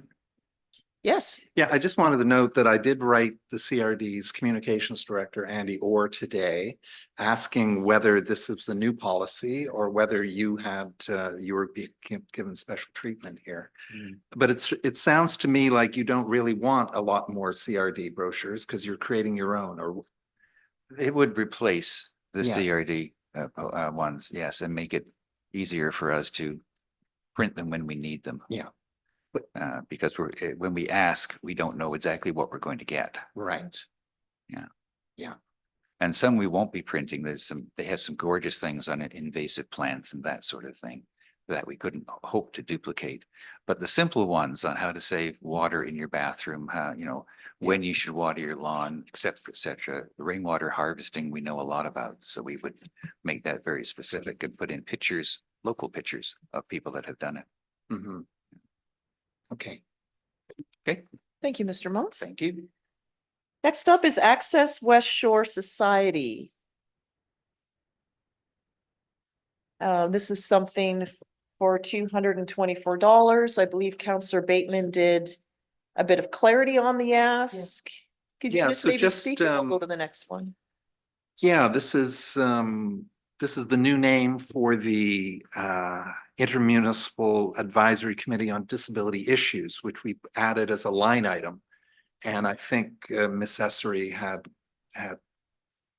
she's not trying to double dip. That's correct. This is a line item in the budget, and sorry that we missed it. Okay, thank you. Sooke Community Radio.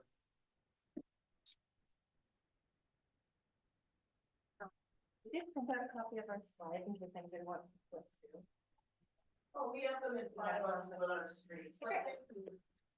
Yeah, just so those, and there's copies, but you can see it online. Thank you. Hi. Thank you so much for taking the time to hear us out today. I'm Susan Elrington, and this is Melissa Tierney, and we are the extremely fledgling Sooke Community Radio Society. When we've talked about this, we have been asked, why does Sooke need a radio station? And our response at this point is, why don't we need a radio station? If you took a town of almost 16,000 people on the prairies, it has a radio station. Most towns of this size do. We're not really very well served by Victoria's radio stations. Most of the time we warrant an aside or a little mention. And so it leaves us really out in the wilderness in that sense. And we think it's time to have a radio station in Sooke to feature the music, the arts, the poetry, the news, the life of Sooke. This fledgling society, there is another person, has the expertise to get this going. I started Montreal's first community radio station 35 years ago and worked for CBC for 20 years. So I bring a background in radio. Melissa has a background in community radio, both here and very far afield. She's worked on projects in Ghana, and she's a youth and community worker as well. And so she's worked extensively with Indigenous communities and on grant writing and finding money. And Skylar Lindbergh, he's our other colleague, has a background in music production. He's managed music licensing, live performances, and studio recordings. I don't believe for a second we're going to have any problem creating content for a radio station here in Sooke. All you had to do was sit here and listen for the past hour to the creative, intelligent, artistic, extraordinary people that we have here. And I, for one, think it's far past time that we bring those stories to air and let all of Sooke and even the world beyond know about them. So that is the least of our concerns. Everybody that we've mentioned this project to has responded to it with enthusiasm. Sooke residents are justly proud of this community, and I'm also involved a little bit with the Cafe Vicino project, and I've seen firsthand hundreds of Sooke residents commit money and become members of a cooperative because they want to support what happens in Sooke, and it's important to them. They love this community, and I believe we'll see that kind of support for a radio station as well. So how are we going to do this?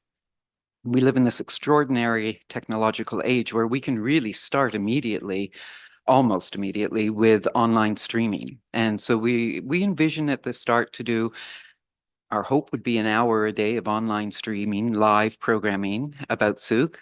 Be honest, in the beginning, it'll be heavy on the music because spoken word takes a little bit more time to create. But we will build that out as we are able to train volunteers and get new ideas going. So it builds, our aim would be in the first year to have a good 4 to 6 hours of original programming happening every day. The rest of it we will fill with locally produced podcasts and other kind of recorded content. Our goal in the first year is gauge support, encourage volunteers to come on board, and to form a society as a nonprofit society with membership, create a structure for us to have sustainable governance into the future.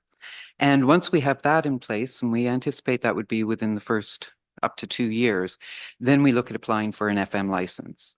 It's not an easy thing to do. It takes a lot of time and money, and we need to have all our ducks in a row before we even start down that path. Given that it can also take a good couple of years to come to fruition, we're not anticipating having an actual physical on the FM band radio station in Sooke for probably up to 5 years. But the online streaming gets us a long way there as we're going. How are we going to fund this? Well, we hope you're going to start us off today. This is where we start. There are sources of funding available to us. Melissa will be doing a lot of grant writing. Our goal is to get incorporated fairly quickly as a nonprofit society so that we are eligible for those grants. We expect to see revenue from our membership structure, community fundraising events, and advertising. We've already spoken to informally to a number of Sooke businesses who have indicated that they are very excited about this notion. They'd be happy to advertise in Sooke for Sooke residents about the services they're providing. We are all volunteers. We are all contributing our time our own equipment, our expertise and everything to this endeavor. Nobody's getting paid at this point, and we don't intend to. We see this as a nonprofit society. It really is an organic product of Sooke. And what we are asking you to fund for us is to purchase equipment so members can record their content and to run community workshops so we can teach people to do it. It's Thank time you. We're at now. time. Thank you. Thank you for the presentation today. Somewhere in the office where the longboat is, I have some information. Years ago, there was a group that was trying to get Stickleback FM off the About ground. 10 years ago, yeah. Yeah, and so I may have some things and That would be awesome. Yeah, we've That I'll look heard, for. as I was chatting with different people from the community, everyone we spoke to was like, this is such a good idea. How do we not have this yet? I remember somebody. And so we've gotten the name and where she works now. So we're hoping to reach out. But if you have materials with contact info, that'd be awesome because we'd love to hear, to learn from them and what happened and kind of what went wrong. Okay, and then you may also want to talk to David Evans. He's involved with Stick in the Mud. I seem to recall that he was also connected to that initiative back in the day. And then I'll look, but please reach out to me and remind me, will do. because there's always things that distract me. But I must have something somewhere. I kind of keep everything. It's just not all organized. Awesome. Councillor Lajeunesse? Yeah, it was an economic development committee that had kind of initiated that in around 2008, I think it was, and they had secured a frequency on the FM band, and I don't know what the expiration date was on that or anything, but I could look into that. See, Do you have any idea why it didn't go ahead? just the staffing changes at the district and it just sort of fizzled, but there was a lot of effort that went into it, and then it just sort of went away. But hopefully you guys are gonna. It's a process. It's not for the faint of heart. They were waiting for something though, like they needed something. I seem to recall, like not from Sooke, but from something much larger around. CRT. Yeah, that they were waiting for some approval, and then it's the case where, yeah, it's a long process, and I think that's where maybe it fizzled out. And then at that time, there's a rise in more internet-based and satellite-based and this, and FM is still here. Yeah, and you have to have testing to ensure that the frequency Yeah. isn't going to interfere with other more important things. And that testing only happens when a number of groups, they don't do it for one station, and particularly not a small community station. So it would be if 2 or 3 stations were trying to adjust their signals or doing something. So sometimes you can wait 2 years to get in the testing cycle even. So it's a long process, but brilliantly, we didn't have this 35 years ago. We've got the internet and the online streaming now to build that out and build out your content. So, yeah. There was also a someone based out of Washington that I think had tried to do like Twilight FM. And there, because of where we sit, we would be within their catchment, and there was some discussion about working together because it would catch the same area, and that Sooke could be somehow involved there. But again, I don't know where that went, but I probably have some notes somewhere. So super. Yeah, we'll follow up with both. Yeah. Time to start cleaning up my office. Anything from Mel? Go ahead, Councillor Bateman. Yeah, so that project back that Councillor Lajeunesse was referring to had a lot of interest from Sooke Fire and Emergency Services, because the opportunity for them to be able to reach, Yes. Yes. so in the event of emergency, turn your radio on. Yeah. That was a big piece. And so that's something that I think you need to explore and reach out to emergency services to see if they'd support you in this. Also back, I think 5 years ago, I was part of a group with Phil Rosner and a guy, Clive Kitchener, who a career radio professional. And we did get an online station up and running for a short period of time before Phil left town. But yeah, Sooke definitely needs something. So thanks for bringing this forward. Thank you. Yeah, and I do hope that it feels a little premature today, only in that you intend to get a community group organized and begin to really explore the nature of your programming and how you'll move forward. Yeah, we really feel like already we have the expertise that we need to get it going. You know, like the expertise around the FM radio and all of those things. And we want this grant to kind of get us off the ground, show the community that we already have the support of council. And then that also helps us in getting our nonprofit status. So then we'll be eligible for so many more grants. As you know, running a community station costs more than $67.50. And we're putting a lot of our own time and equipment into it. And then we hope that this will be the launching board for us to become much more established. And then we'll come to you with a different one in the future as a nonprofit with our board and everything like that. Thank you so much for your time, and thank you for this program. Yeah. I've learned so much about Sooke this afternoon, just sitting here. Awesome group. I'm thinking, oh, if only we had a radio station. So we could profile them all. Exactly. Thank you very, very much. Thank you.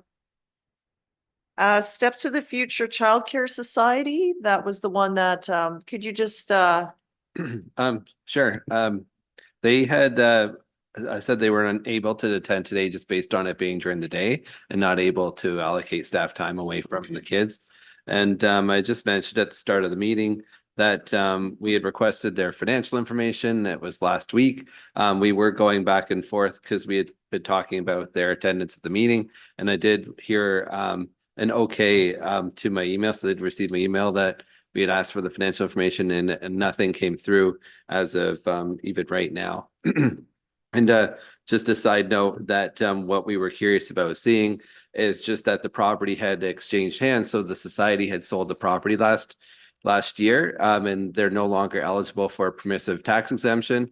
So that we were just interested to see, so we had not seen their financial status since selling the property. So we were curious to see with their application where that may have landed. So we're not able to report back on their financial status at the moment, so we can't prove financial need. okay, thank you, Mr. Curry. We'll move on to Friends of Sooke Park Society, which we're aware that the membership is unable to attend as well. They had emailed us and basically it shared that several members are either out of town and some are at work. And then they've put an invite out on some events that are occurring at Earth Day, the showing of a movie in the park of E.T. at Millennium Park, some tree planting, and an event at Sookerama. So, and then Mr. Curry, you would also just remind us, please, now that we have this in front of us, some earlier comments on which ones. Sure. Yeah. Just had mentioned earlier, from our consulting, our park staff, they suggested that the scope of the environmental enhancement activities be limited to the removal of invasive species and restoration of disturbed areas.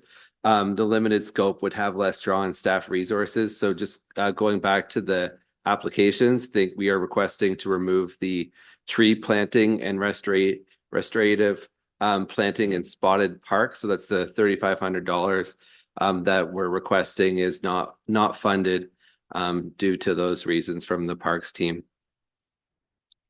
Whereas the others like the Spooky Pumpkin Walk and Solstice Lantern are all good then.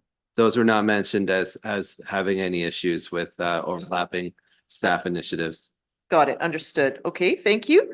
We'll move to Sooke Moon Community is indicated as withdrawn. So we will move to Sooke, or pardon me, the Royal Canadian Marine Search and Rescue.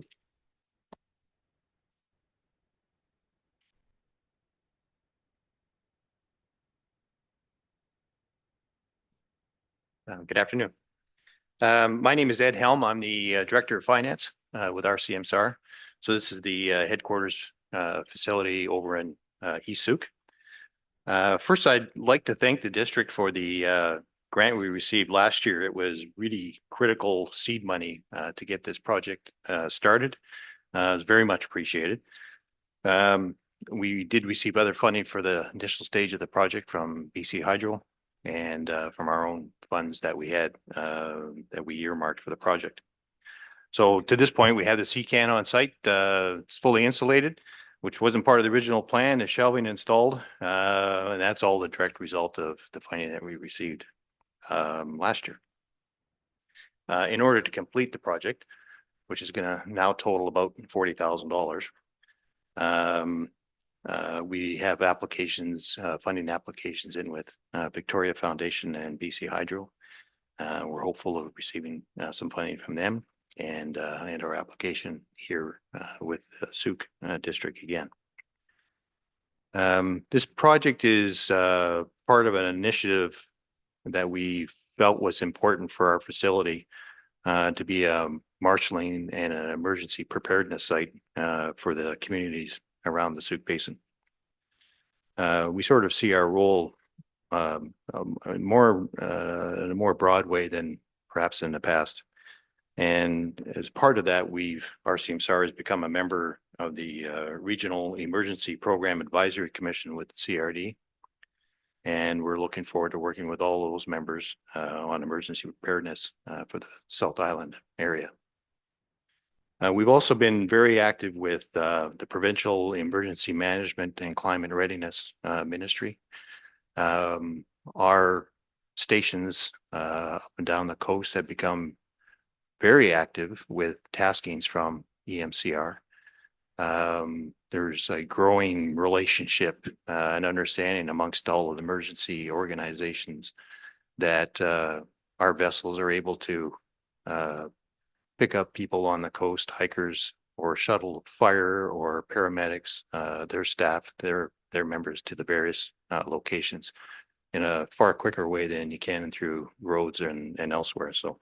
So we've become very active with the EMCR. Our local station here in Sooke has had an awful lot of taskings from EMCR on various missions around in the area. Have done a lot of work with and joint training with the East Sooke Volunteer Fire Department. So that's really built up over the last, that relationship with the volunteer fire departments has really built up a lot over the last 8 or 14 months, that kind of a time frame. And it's growing in all of our other locations around the province as well. So we see that as a real growth area. In the South Island area, we see our facility as being important as part of that whole emergency management processes in the area. So that's what this project is part of in order to move that forward. So those are my summary comments on our application, and prepared to take whatever questions you may have. Thank you, Councillor Pearson, then Beddoes, please. Yes, thank you for your presentation and the good work that you do. Same question that I ask every time. Do we approach the other, is your cutoff Fiskard Lighthouse, or does it go further around? How do I ask you? We cover the entire west coast of the province, right up from the US border right up to Haida Gwaii. So we have 31 stations. We also, one of the stations is actually on the Shuswaps. Right. So that's a very active station, especially during fire season. And this past year, the work that our various stations did with EMCR on those fires was phenomenal. We had the stations in West Van and that area, Gibson's, actually were on a complete 2-day mission, 24 hours a day for 2 days, working with fire crews, shuttling crews and monitoring pumps and all kinds of stuff. The Shuswap crew was really busy with the last 2 seasons with the fires in that area. The Sooke station has been one of the busier ones with the EMCR. A lot of hikers. Unfortunately, people getting hurt on the hikes. Our vessels can get right tight into the coast. So much quicker to help people or get fire crews to those kinds of areas than on land. So really been much more active in the last 18 months and building. So it's really grown an awful lot. Good. Thanks for that answer. So my next question is, do you approach the other municipalities for grant funding as well? Absolutely. Including Wanda Fuca, The Chosen, and Colwood, Yes. et cetera. We're sort of in the early stages of this. When we first started this a year ago, we sort of thought the project might be this big, and as we got into it and more enthusiasm, I mean, the budget went up like this, and we're seeing more and more opportunities and a need. And we see a role for it. We also see the role for the volunteers. It's really important to them to be contributing in the kind of work that they do. So we see this as an area that we're working on an agreement right now with the EMCR just to say, here's the operating model. We're very close to having it signed. Once that's signed, then we'll start working with all of the local areas and all of the emergency organizations in those areas to start building up that awareness and that working relationship even more and more. And thank you for that answer, because it is important to demonstrate that it, just because it's based in East Sooke and on Sooke Harbor, that it's not a Sooke service that you're providing. It's coastal wide. It is. It's in province wide. Sorry. Right. Thank you. Councillor Beddoes? Yeah, I'm a little confused about your application because I understand the good work you do throughout the region, and that's beyond question. I'm not questioning that. My concern is the shipping container that you have emergency food package for 240 people, 3 days, emergency blankets. Who does that service? Is that for an emergency for East Sooke people, or what is that? What is that container used for?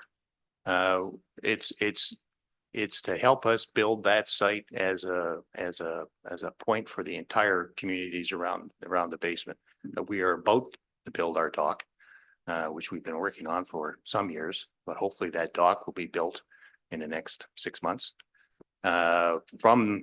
With the use of a dock, we would be able to use our site for any activity in the basin. So we see the CCAN in our facility as a central site for all of the entire basin. So whether that activity need is in Sooke or anywhere else around in the area, we would operate out of that. So it could be a marshalling area for the people in East Sooke. It could be an area that we use to egress out to the other areas around the basin. Thank you. Yes, it depends on the event. That's the thing with emergencies is Right. there's no one size fits all depending on Yeah. what it is, where it is and so forth. It really is about building Yeah. capacity and capability, right? Because you never know when you're going to call on and for what purpose. Councillor Lajeunesse? Yeah, you mentioned that you have sponsorship from BC Hydro. I'm just wondering, have you also talked to anyone from Fortis? I was at an event on Saturday with Councillor Bateman, and BC Hydro and Fortis are working together on a number of initiatives to provide energy for the province, and I'm just wondering if they might be willing to chip in. We will leave no stone unturned. And Jan back here, who's in charge of our fundraising and grants, I'm sure is making notes. So we'll make sure that they're on the list as well. Good. Okay, thank you very much. Thank you. Next up is Sooke Meals on Wheels.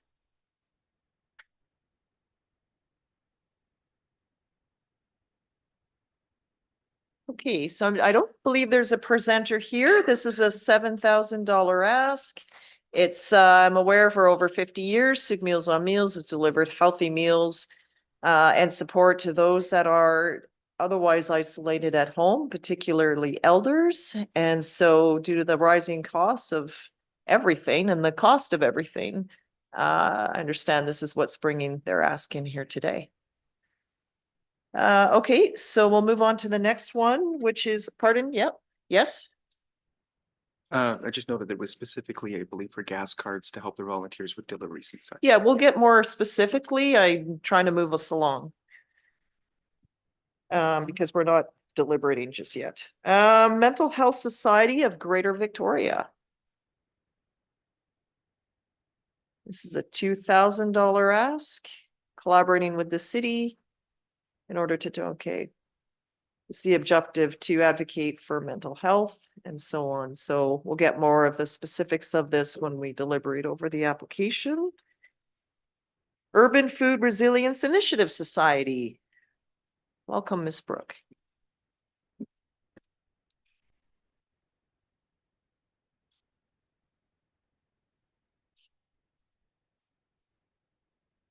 Hi, my name is Mary Brooke, and today I'm representing the Urban Food Resilience Initiatives Society. We're a new group of volunteers, the board and our volunteer group, to bring a new perspective or fill a niche really in food resilience in the region. So we're talking West Shore, Sooke, Greater Victoria, South Island, basically. As we've have growing urban housing. There's new structures of housing, some apartments that don't even have balconies, townhomes that have very tiny lots, and even the larger homes have small lots. So what we're trying to encourage is the growing of food by households as a point of resilience. It's not in any way to replace food growing operations, farmers, or in any way the food banks or grocery stores. It's a sense of resilience for in these hard economic times, and also for should there be an emergency, people who are prolific with their backyard gardens have a surprising amount of food. So our group is not necessarily getting our hands in the dirt. We are going the other way, meeting with councils and groups around the region to encourage through your municipal permitting system, to encourage developers to have every structure, whether it's a house, an institutional building, or a commercial building, to have food growing capacity in it. And that could be as simple as having food growing boxes on balconies, or a greenhouse room within a larger building like a school or a community center. So the range of things our group does is the education in the local community about food growing. We've already had some workshops, and we're working on some courses. Development of urban food gardens was kind of tucked in there. That wasn't in the original mission statement, but as soon as we start talking about food in cities, everybody talks about community gardens. That's what they think of first. So our role would be to facilitate any kind of local municipal awareness of how to get that going. There's one in Langford that's just getting going, where we're collaborating with the city.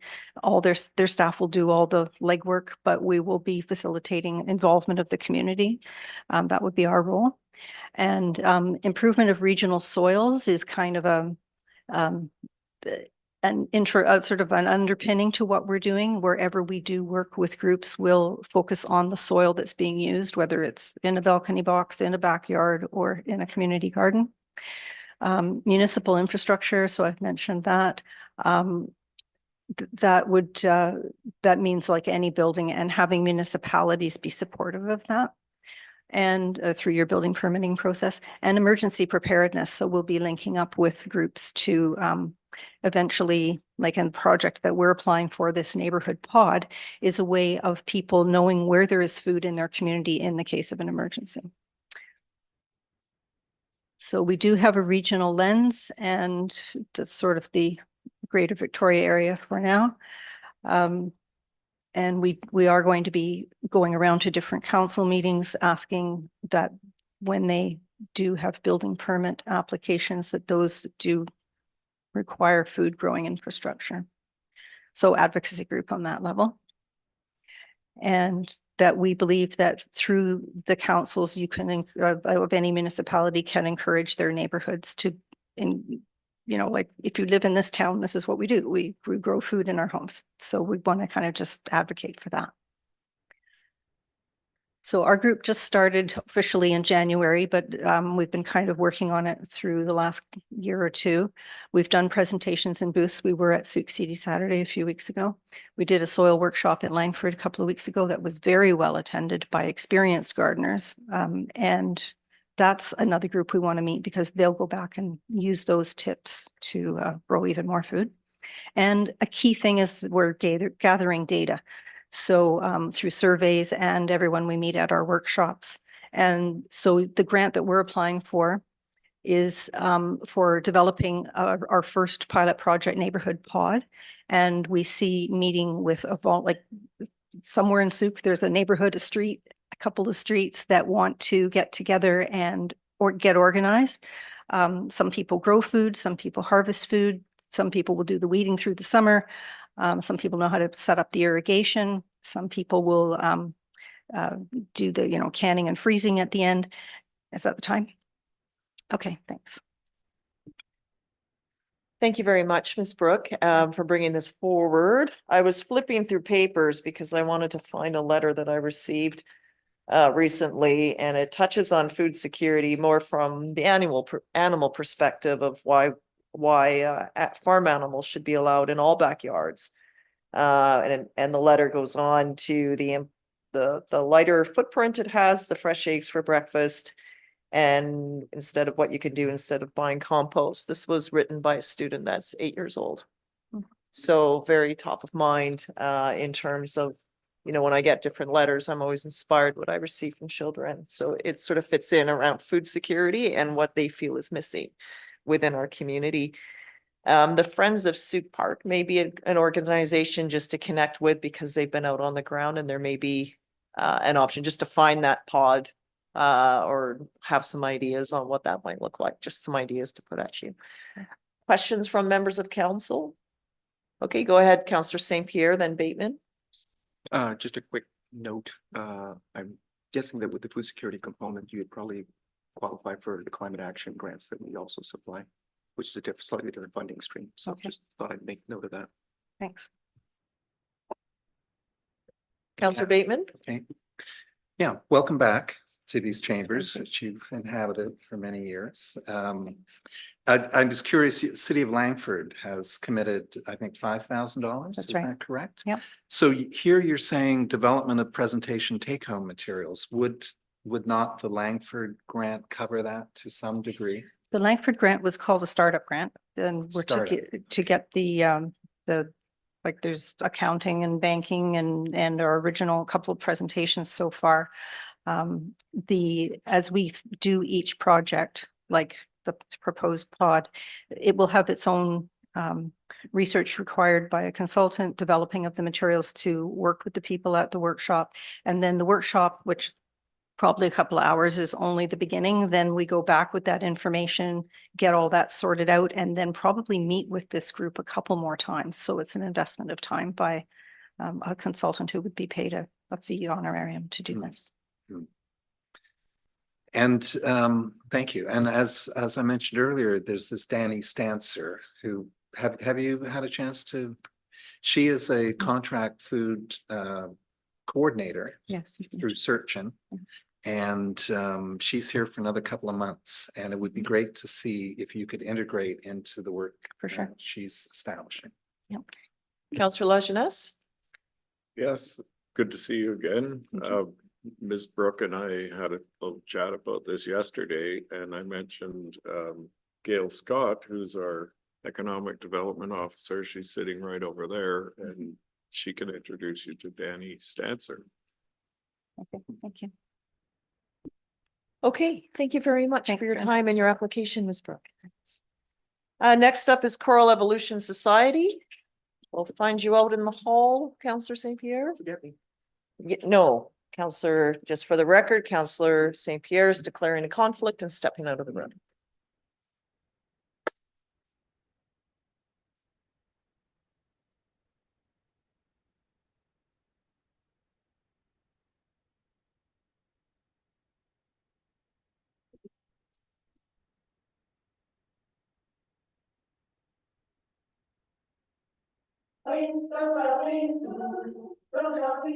Thought I'd wake you up.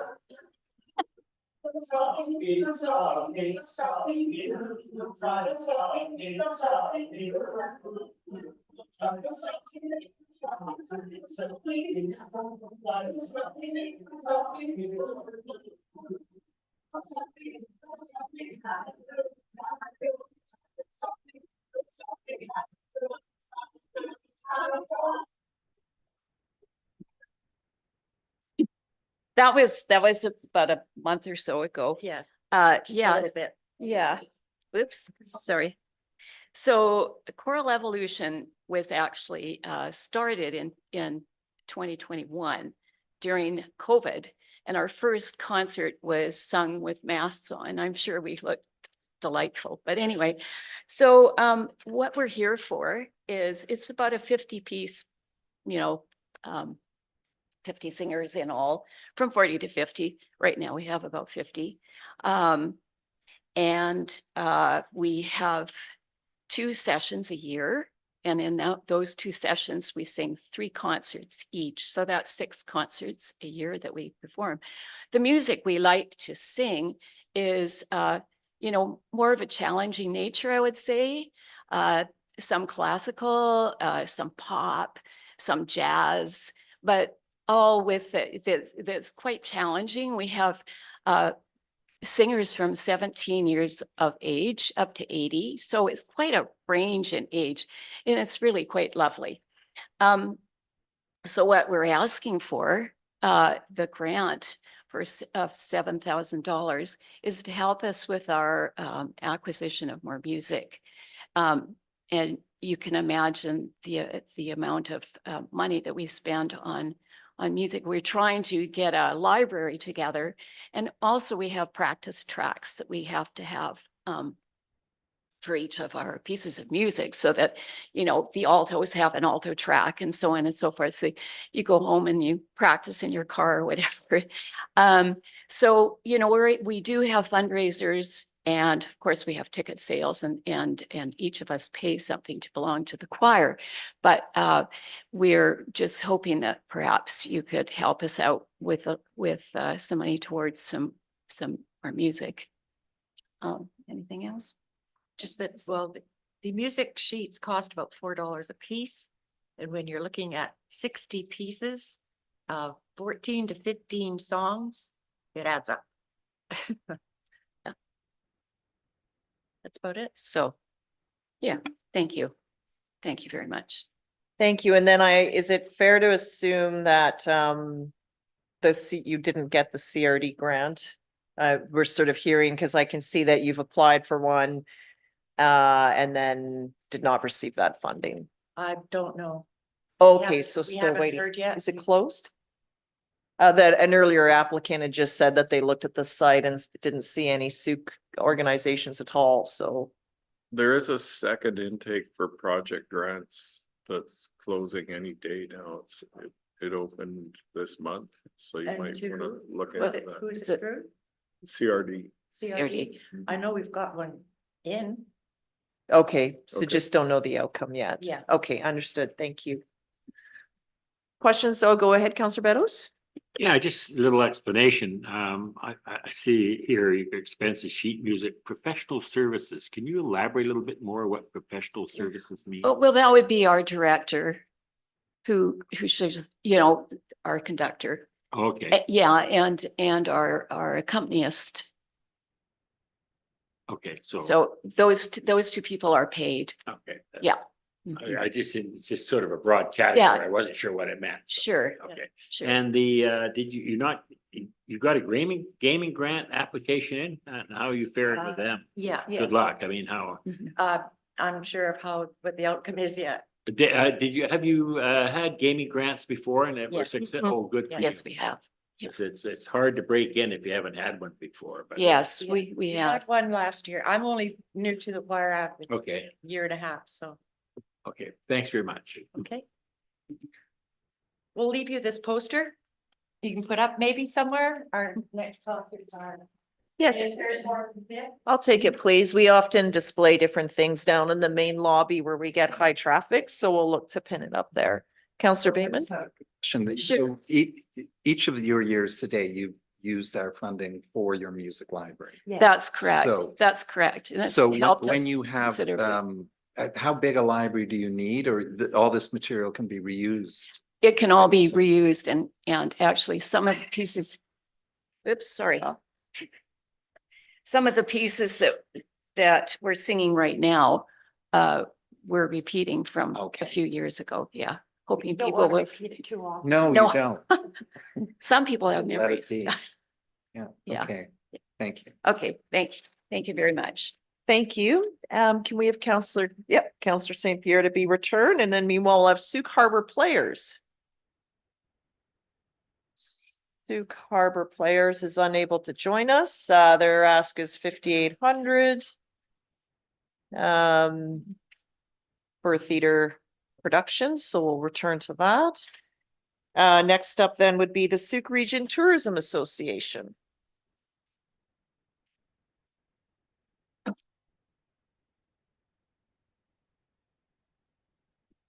Hi, good afternoon. Brought my laptop today because I didn't want to print anything out.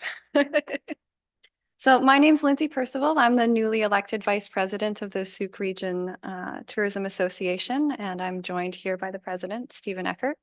And we're here to request funding from the Community Grants Program.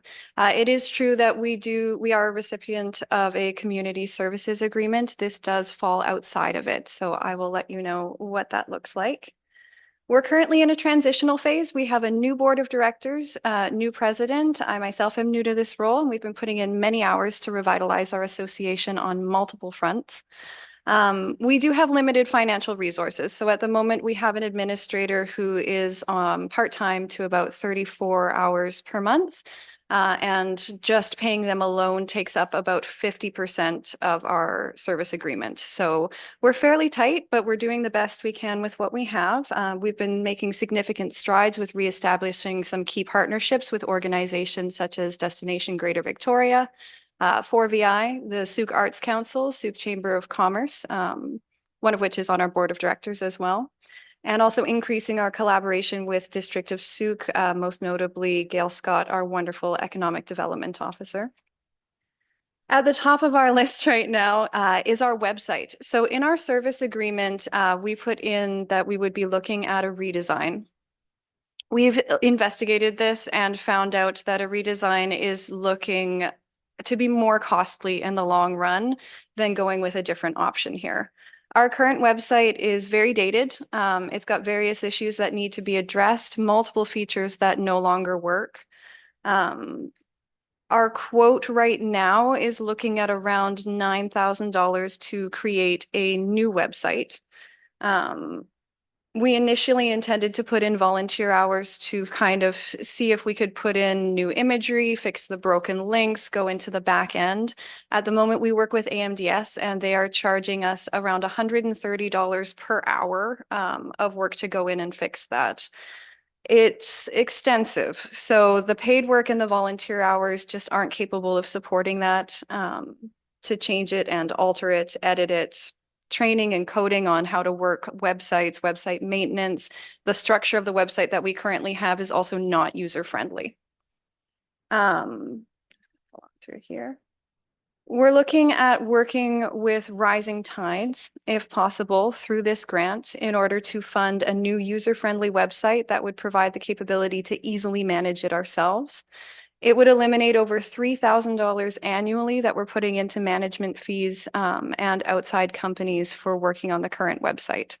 So over time, it becomes more fiscally responsible as the years go on, because we would be able to not only go back in and have training manuals that are worked into the new website. So no matter how the board turns over or which volunteers we might be able to get to work on it, they can go in and see everything is written up. As it would be through a third-party website, it would be through Wix is what we're looking at.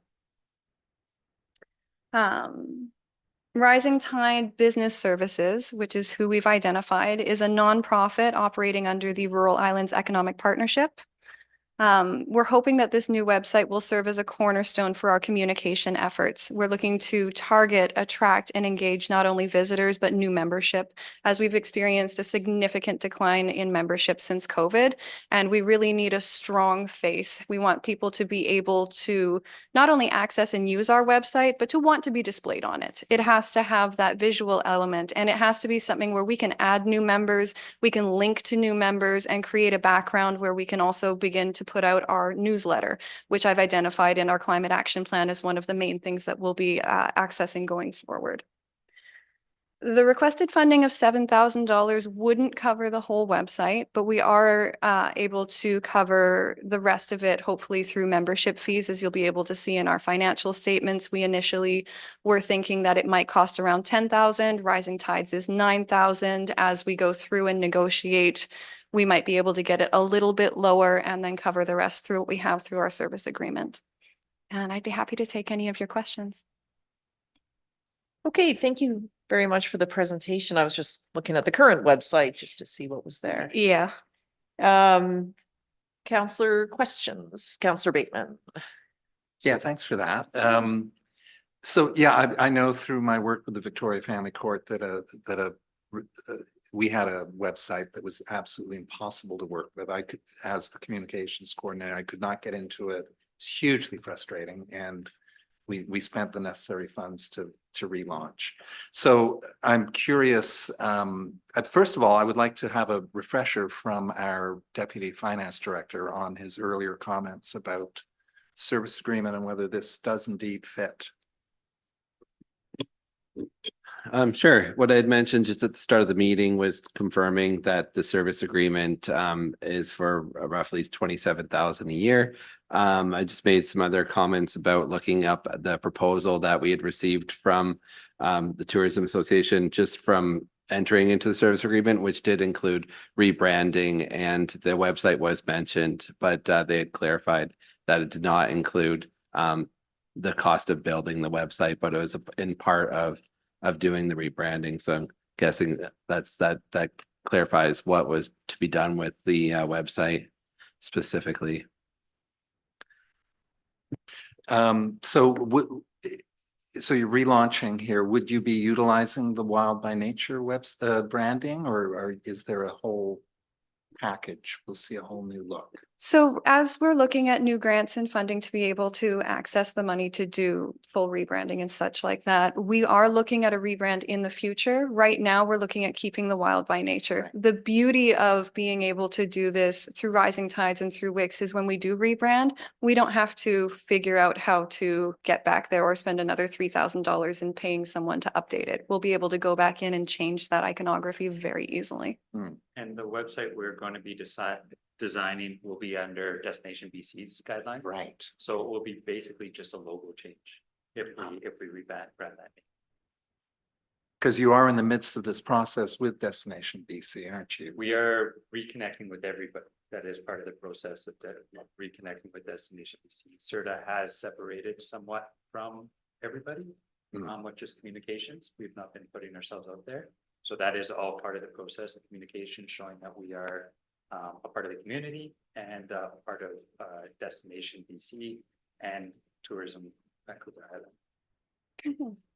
All right. And that's changed significantly just in the past few months. As I say, since I'm new to this position and since Stephen is as well, we've seen a significant overhaul in how we pursue communication and connections. I personally do several workshops whenever Destination BC has it coming up, and I've got a lot of close connections with them. So it's building, and they will be involved in the website and structural redesign as well. And I guess the day will hopefully come when there is a visitor tax or hotel tax or MRDT, hopeful. So that is our biggest goal, is to have a nice, strong base for hopefully when that does come. So CERTA can be in a position to manage that, and because that is one of our challenges, biggest challenges is the lack of funds. So this grant would help us just move forward and have that structure in place for that. Councillor Lajeunesse? Yeah, just curious if you have numbers on how many of our short-term rental accommodations are going to be negatively affected by the new legislation. So that is that's outside of what the Tourism Association has as far as what we're tracking right now. We don't receive any updates from Airbnbs. I don't believe we even have a membership base that's reflective of the Airbnbs in the area. I apologize. Okay, thanks. Okay, thank you very much for hanging in here with us. Yes.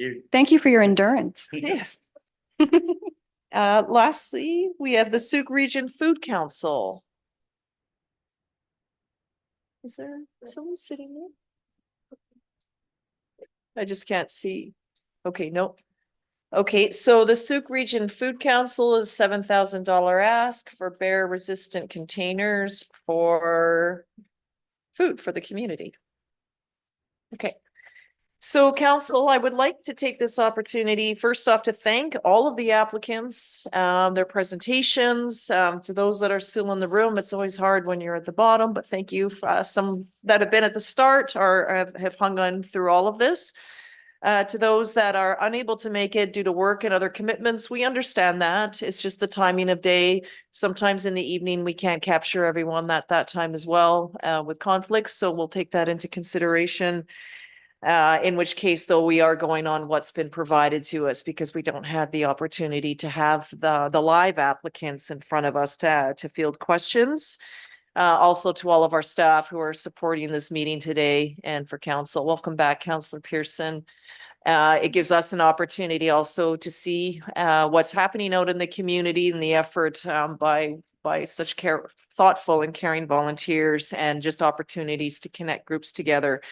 Council, I'm going to ask that we take a recess for 10 minutes so we can just stretch and recharge and refocus, and then we'll come back and look at the deliberations. This is an open deliberation. These are public funds that we're using. We don't close the door and deliberate behind, like we're open to the public. The webcast will still be streaming. And that's important because they're local dollars that are being used. So while it can seemingly is awkward, it's just the way it is. So you're welcome to stay or to carry on with the day as you so choose. So currently now it is 3:22. So we'll come back at 3:33. Thank you.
Time is 3:33. Thank you everyone for your patience.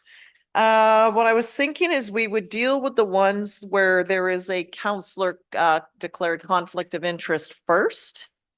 So we will start with the Sooke Classical Bowling Society. So we'll sort of do that one in choral evolution first. And then we'll resume and come back to the other ones, and that might just help. So Councillor Lajeunesse, please leave the room.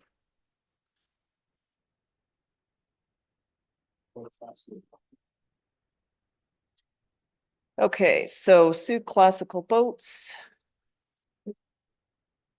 Number 11.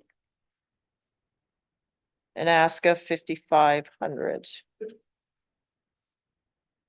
Okay, thoughts from members. So what we could do is not do motions, but there's a spreadsheet in front of us. So what I would see if council could put forward a suggested item, we would put it in the screen and then we can do a motion, or actually we need to do motions on these without the councillors present. Or, right? Otherwise they have to leave the room again. You want to show my screen? Perfect. Oh, it's on slide 8. But I think we might have to have you come and go then, because I think if we're right, yeah, let's just. Okay, I'll just go to Councillor Beddoes.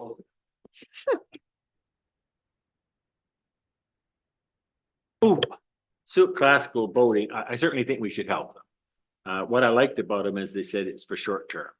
And if we can kick that one over to some COVID funding, I'd be happy for that. But I'd say like $4,000. Because they're on their way to recovery and they said they just need the one more year and that should be it. Isn't that, I think that's what she said. Yeah, these are capital items. Yeah. Basically, I mean, maybe the insurance is annually, but the other, and the mortgage would be, but they the said other this is- ones are, yeah. They said they're working on getting self-sufficient and I certainly agree in supporting them. I'm just throwing the 4,000 out for a discussion point. So anybody else can jump in too. Okay, Councillor St. Pierre. I think I would support that, and I would just add to that as we look through all of these, I like the idea that anybody that's coming at for a one-time startup, getting themselves going kind of idea. I'm just more favorably inclined to not only just go for it, but not necessarily the full amount at it all the time or anything like that. But I was looking through the policies, even the ones that, for example, don't necessarily have any additional funding sources. I know it's in our criteria, they should. But if people are just getting started out and they've got a great idea, I don't think we should let that egg hit the wall just because of that. But I do think that looking carefully at how often they've been funded and where that's going and what's their plans for actually not being entirely dependent on this kind of funding. So anyway, I would support what Al was suggesting. Councillors Pearson. Well, I think this is the second year for them, right? That's correct. Yes, they received funding last year. Yeah, and I worry about the asset that it is, because it's a physical asset in this particular case, what requires it. I mean, they're in the water, they're requiring that ongoing maintenance. Last year we decided if we funded the full amount last year, but we funded their full ask, right? Yep, we funded them 5,500. 5,500, yeah. And I think that if I go back on that, what we were at, I mean, unfortunately, we didn't really debate much last year. No, sorry, I remember that. I thought that they had a 3-year plan where they were going to ask us for 5,500 just to make sure that the assets were protected. So I think that was in their presentation last year. They were going to come back and look at 55. And that should put them straight, if I can remember the way that, because it was Miss McMillan that did the presentation last year. Okay. I hate to sell them short, not that I don't disagree that we have to look at, amounts. It's open for debate. That's Yeah, the no, idea. I support giving them at least 4,000, but I'd prefer to protect that as an asset, because that's a little bit different in this particular case, because we're protecting something that belongs to community. That's a good point. Councillor Bateman. Yeah, I think we should provide the full amount. Always knowing that when we've got our first pass at this, we can then be realistic and chop back. I think the organization has done what it can. It's upped its membership fees, its drop-in fees. They're seeking in particular this moorage cost at Jenkins, which is 55.28. So they've come in at 5,500. And as Councillor Beto says, how encouraging to hear that they are ready and willing to be self-sufficient. Okay, I'm inclined also just to do the full amount on this. So now I'm just trying to figure out what to do here. Like, are we going to make a resolution, a recommendation on this that the counselor is in here? Or are we starting with something to come back? Because there's two different ones. Just to get the conversation going. Okay, let's put the 5,500 on. And then I think just when we get to the end, the council members will just have to leave and come back when we do the final. We can do a block together and then we'll do those two votes individually. That works for me. Thank you. Okay, good. All right, just figuring out the process. Okay. So we'll put in the 5,500 and let's have Councillor St. Pierre actually can leave and Councillor Lajeunesse to return. The choral evolution. That's item 25.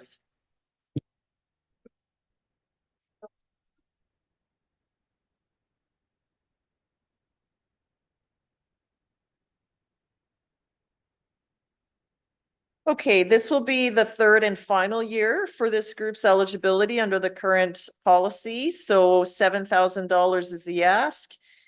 They have numerous other revenue sources that they're looking into: membership dues, raffles, concerts, donations, so on and so forth, waiting for the outcome of some.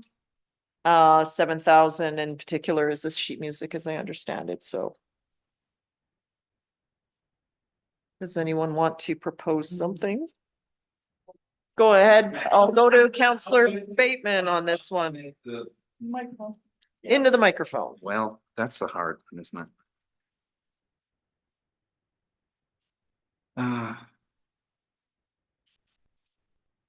The one, I'll come in at 5,500 as a start. Okay.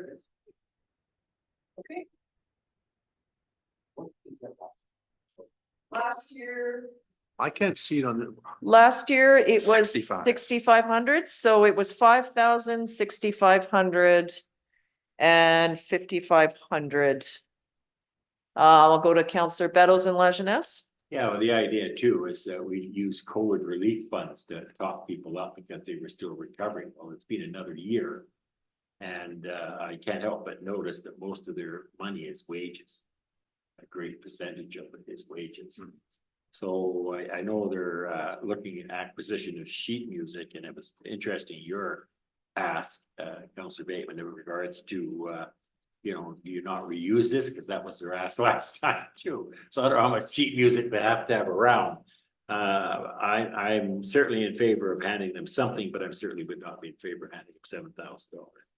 And so 5,500 is what was proposed. Yeah, which is four, but. Councillor Lajeunesse.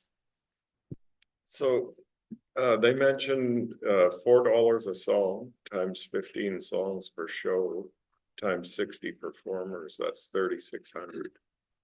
And so that would cover the sheet music. So. Okay, so Councillor Bateman. Yeah, I just need to get some clarity through you, your worship, to staff, and the COVID relief fund can be used for what precisely? Sure. Eligible costs are response and recovery costs related to COVID-19 and include, but are not limited to, the following. This is from the provincial government's website: facility reopening and operating costs, emergency planning and response costs, protective services and bylaw enforcement costs, and programs for vulnerable populations and computer and electronic initiatives. So most of the funding that's been eligible from the community grants has been programs for vulnerable population. And we have some that has been from emergency planning and response costs. Oh, sorry, and one more, computers and electronic devices as well. I believe we gave the farmers market some money so they could buy a laptop or printer last year. And yet that opening line, it makes it wide open, does it not? Could you read that opening line again? Sure. I just jumped forward on my page. Eligible costs are response and recovery costs related to COVID-19 and include but are not limited to. I would leave this more in the community grant pot. This is a group that started during COVID. Yep. And is now growing and finding their way. So I feel it's one that comes and it's growing out of COVID. So I'm just looking for the amount. I heard 4,000 to 5,500 was just to start a conversation. 3,600. Councillor Pearson is yet to speak. Can you please turn your microphones on when you're done talking? Councillor Lajeunesse in particular. I'll support Councillor Bateman's. I think 5,500 because I think they're a group that has been demonstrating all the way along, and they're coming along, and they're going to be self-sustaining by the end of next year. Okay, so we will need to have a debate on this one. We'll just leave it.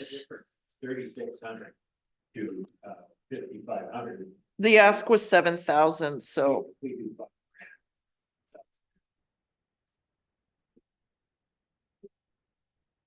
Pretty cool. Yeah. Well, I'd like to debate that, but That's fine. Well, that's beautiful. yeah, we're gonna return when we get the counselors. It's just so we have a running total. So how about for now, put in the $5,000. We'll discuss it further at the end so we can move on to the next. Okay, so if we could please have Councillor St. Pierre returned. We'll go back to the beginning of the list. And we are with the Sooke Country Market for an ask of $4,000.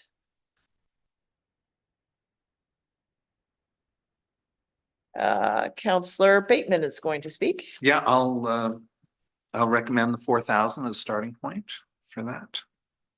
Okay, I support that. Anyone else? Councillor Pearson? Or to our staff, can you please turn off your microphone, Mr. Curry? It just picks up feedback and I can only have so many on at a time. Okay, sort of hearing consensus around 4,000. Okay. The next is the South Vancouver Island Farmers Institute. This was $500. Yes. With my glasses on. Councillor St. Pierre. I'd support the full ask. It fits within our priorities in terms of food security and so on. It works. Okay, sounds good. Sooke Bike Club is asking for $7,000.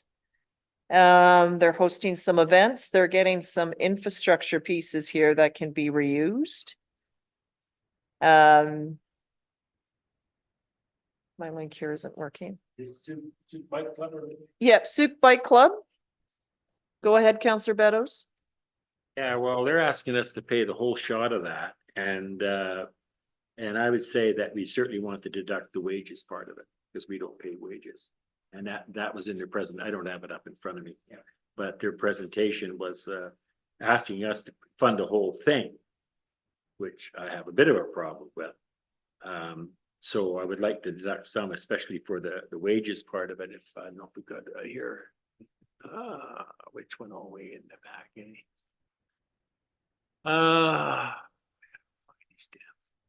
That's why I like paper. $1,600. Yeah, so I would deduct at $1,600. I think it's a good program. I don't have a problem with it. It's hosting events in Sooke. It's just that we don't do wages. And I think we need to send that message out. So. Okay, so what does that amount to, please? $5,400. Well, it does say professional instructor fee and prizes for youth. So it's a combination. Councillor St. Pierre. I think that Mr. Curry mentioned early on that one-time costs were not the same as salaries, and salaries is specifically what we in our policy actually are not supposed to fund. So one-shot instructor fees for a course. It's not a salary. So feel free. But I disagree.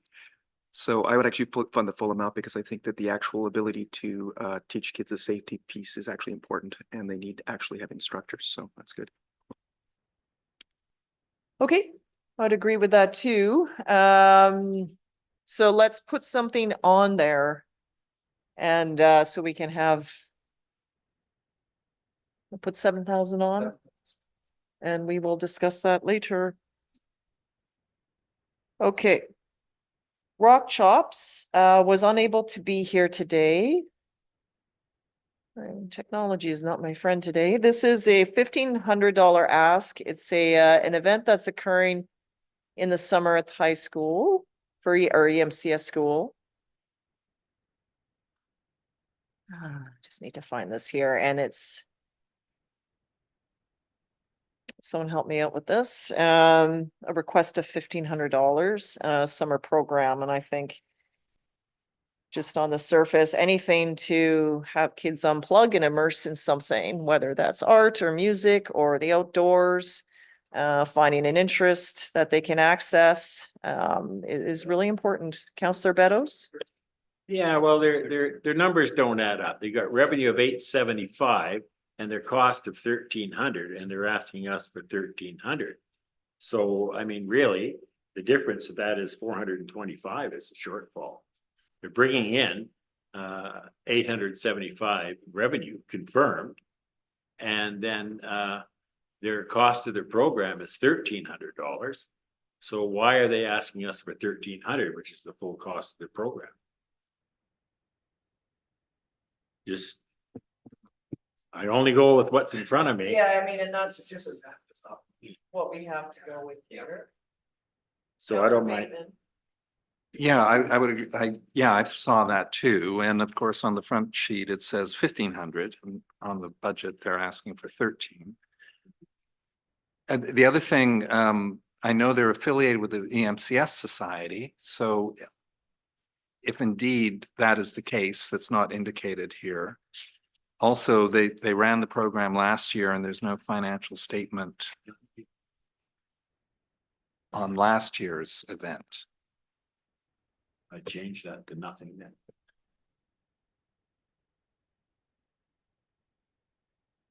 I think it's a great concept, but it's evidence of why these applications need to be thorough and complete. So we don't particularly in the even know if it even absence of- happened last year, do we? No, the event happened. We didn't fund it last year. We weren't involved, but the event happened in summer 2023. Counselor St. Pierre? Through your worship to staff, I'm just curious. It looks to me like this is a rather incomplete and it's got some problems. But it's probably a good program if we can get the further information. What are our options in terms of following up if the applicant comes forward with complete information? Certainly we can do what's requested. I think it is a slippery slope though, if we start opening it up and going back, unless we table all the decisions today and then you request further information, we can come back with further information from any of the applicants, which we've done in the past is during the deliberation or the presentation day, questions are asked and we return with the information with the report with some recommendations. So we can do as directed, but I think that if we want to open it up for anyone to submit further information, it would be like going above the deadlines of the policy, and then also could open us up to do this in the future all the time to have applicants provide further information later than the deliberation dates. Thanks. Thank you. Okay. So where did we land? Have we landed somewhere? Your worship, I think I only can go with the information they give us in front. And to me, it's $425 or nothing. My fellow councillors can comment on that, but I'd say 425, and that's the difference between the two, and that's the numbers they presented us. And they're not Okay. here.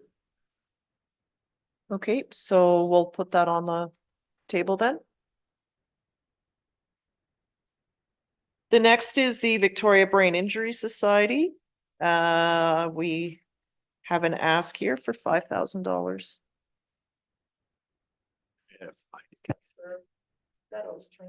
Oh, sorry.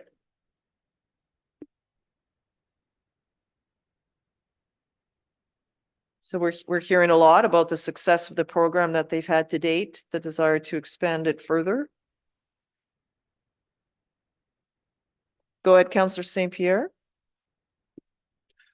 I'm inclined to fund it, and at the same time, this is again one of those things like the prenatal care that I feel should be dealt by the province. So it's not that I don't want this to happen. I want it to happen very much so. I think it's a service that we need in our community. I'm sure that I had a brain injury, otherwise why would I be here? And I didn't ever get it diagnosed. So I just think that there should be something here to allow us to point people towards the province or for other funding sources. We're basically again accepting downloads. I'm willing to accept, but I just want to make that comment right now. This sort of thing should not be our purview. Mr. Curry? Sorry, I meant to jump ahead of this one before we got to it. I just have I have two lists here. I have one that is a little bit lower on the page, which is groups that would be eligible for COVID restart funding. So if you see one that's not on the one above, that's below on, so it's eligible for COVID funding. Okay. So that is the province stepping up. Yeah, so potentially this one could go to COVID, be funded by the COVID, and part of it is like with some of the others, they're not meant to stay with us permanently. We're using provincial dollars to field what we feel should be funded by the province. I'd be happy to see that happen to the full amount on the COVID. I also think there's a need for some advocacy work around this because we're not getting COVID forever, and this is going to be a permanent need. Okay, Councillor Beddoes? Yeah, I have problems with it. Okay, go ahead, I felt please. that- No, that's a bad joke. I thought 5,000 was too much. I wanted to see the benefits of it in Sooke. 50,000 of the 62,000 budget is wages. And I understand that she's the one that comes out and gives these talk. I believe they're probably good. I'd like to see them, but I think $5,000 is a little bit rich for the amount of times that I can't remember what it was. She said 13 times to one high school or to middle school. I don't know, but I think that's far too rich. I'd like to drop it down. I don't care which fund it comes out of, but 5,000 is too much. We have the middle school, I think it's two schools, middle school, high school, and some sporting types. Okay, Councillor Bateman? Well, I see the city of Victoria last year gave $9,800. So it's a much larger community. Our grant is not listed on their financial report. So we're under other grants, I assume, which is 44,000. So, but since it comes through COVID, I agree with Councillor St. Pierre that 5,000 is fair and good. Even though there goes another little piece of our Lot A vision and master cafe latte. But it also is the reality of life. So, and the funds are not meant for us to be holding on to forever. Okay, so looking for amount there, let's put in the 5,000. We'll debate that later. We're gonna debate it, or is it? Well, yeah, but we want to go through them all and then No, I we're understand, gonna but I put mean, in motions. I don't want to get to a point where it was last year when all of a sudden we throw our hands and vote on the whole block and it's gone without a debate. Well, we already have to pull ones out due to conflict just and we Make it clear. will make, I understand fully. Yes, Councillor Bateman, Next to you're muted. Yeah, put an asterisk next to certain ones that we feel we could cut back on. So that when we're Well, in what this we next can, round. what we can do is we can look at the block, similar to the consent agenda. You have a block of information, you pull out the ones that you feel require individual debate. Okay. Okay. Let's be highlighting those. as Move it we go. along. Okay. Sooke Horseshoe Pitching Association for 7,000. This would be for capital infrastructure, as I understand it, based on the application that I'm trying to find here. We've Go ahead, Counselor. Well, once again, here, this is sort of what we were dealing with last year, which gave money for. I'm not clear as to what is being done and what hasn't been done and what needs to be done. And they didn't show up. So it makes it really difficult for me to make a decision on it. I mean, it's more of a sponsorship than anything, but you know, initially last year, we're looking at building up infrastructure, one of getting going and then backing off. But have they not fabricated? They fabricated the shelter, I believe. And they got foundations. I know they've done that. So I'm at a loss as to what we're putting our money towards. And I think that in due diligence, we need to know that question. So I don't know what to do with that one. So I just want to tell you my frustration with that one. We'll go to Mr. Curry, then Counselor Lajeunesse. I just have two things to mention. The policy states that a presentation to council is not required for an application to be considered. So I do mention that in my my mail out to request if anyone is presenting. And then the other part is when we're communicating with the community organizations, like for this one particularly, I'm just picking the email contact that we received on the application. So I'm not mailing out all of the organizations. So if one person is away or doesn't check their email very often, if in the case of when these are volunteers, they may have missed the queue. And for the lead up to this, we do talk on and off with some of these organizations and we'll give them an idea of when the date is. So there's a chance they just may have missed the date as far as when the meeting was happening. Although it should be anticipated and they should be on the lookout for it. Yeah, unfortunately, it doesn't answer my question is that I have questions on what they're doing down there and what they're using our money for. And if they chose not to show up, it makes it very difficult for me to make my decision. So I'd say I'm in a bad spot here personally, because I think they're a good organization. We got them off the ground. They look very prosperous down there, but what they're saying here, I don't have my last year's in front of me. I don't know what I did with it. And they got 30,000. Well, yeah, okay. So they got 30,000 in the bank. So I don't know. I have some problems with this one too, but a big asterisk by this one. Thoughts, Counselor Counselor Bateman, then Lajeunesse. Yeah, so they do state here that this grant will go to the shelter cover to shelter the sand pit ends and the players from the weather, and this will allow them to, and this is phase 2 of the project that we funded last year. I do note that they have secured a New Horizons for Seniors grant, which is pretty significant at 22,000 from the federal government. And they've got Butler Brothers and Sooke Home Hardware and Mosaic Forest have all chipped in as well. So they're doing great work. My concern would be, you know, they've got a long-term plan for a clubhouse as well. So if they're coming to us next year for funding for the clubhouse, then it becomes too much for the community to support the Horseshoe Pitching Association. But this year I would be happy to. Though I agree with Councillor Beddoes, there's questions that we're not being able to ask. Counselor Lajeunesse. Yeah, when I read the report, it sounded like this was for an additional shelter that they have planned, and they've identified a contractor to build it. But the other thing that I've heard a few complaints about is that they've put a gate up so that people can't park there when they're using the soccer fields, etc. So I think whatever we give them, or whether we give them anything or not, we should insist that they open up that gate for other uses, because it's not their property. Counselor St. Pierre, then Pearson. So just following up a little bit of what I was saying before about new organizations, I think that this is an organization that's got its legs under it. They're getting some good grants. They're getting some money coming in. They're not likely to not be able to provide service if we don't pitch in full amount. This would strike me, and I fully support them, but I don't think they need that full support anymore. And I think that our money is better spent on other ventures where our support is really going to make a difference.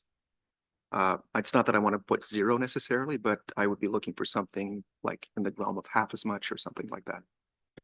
Okay, I'll go to Ms. Gray and then to Councillor Pearson. Thank you. Just one other point to consider based on their grant from last year as well is the lessons learned from the grant that was issued to them last year was there is a significant portion of staff time that's required to help them with these infrastructure projects. So that is a gift in kind as well on top of this. While money is always nice for them, like our parks manager and Parks Environmental Services Coordinator have spent countless hours with this group specifically because it's our land. So just something else to consider is I don't know that there's staff capacity to help them to the same level that we had based on trying to complete last year's projects. Councillor Pearson. Thank you for that, Ms. Gray, because that was my next comments.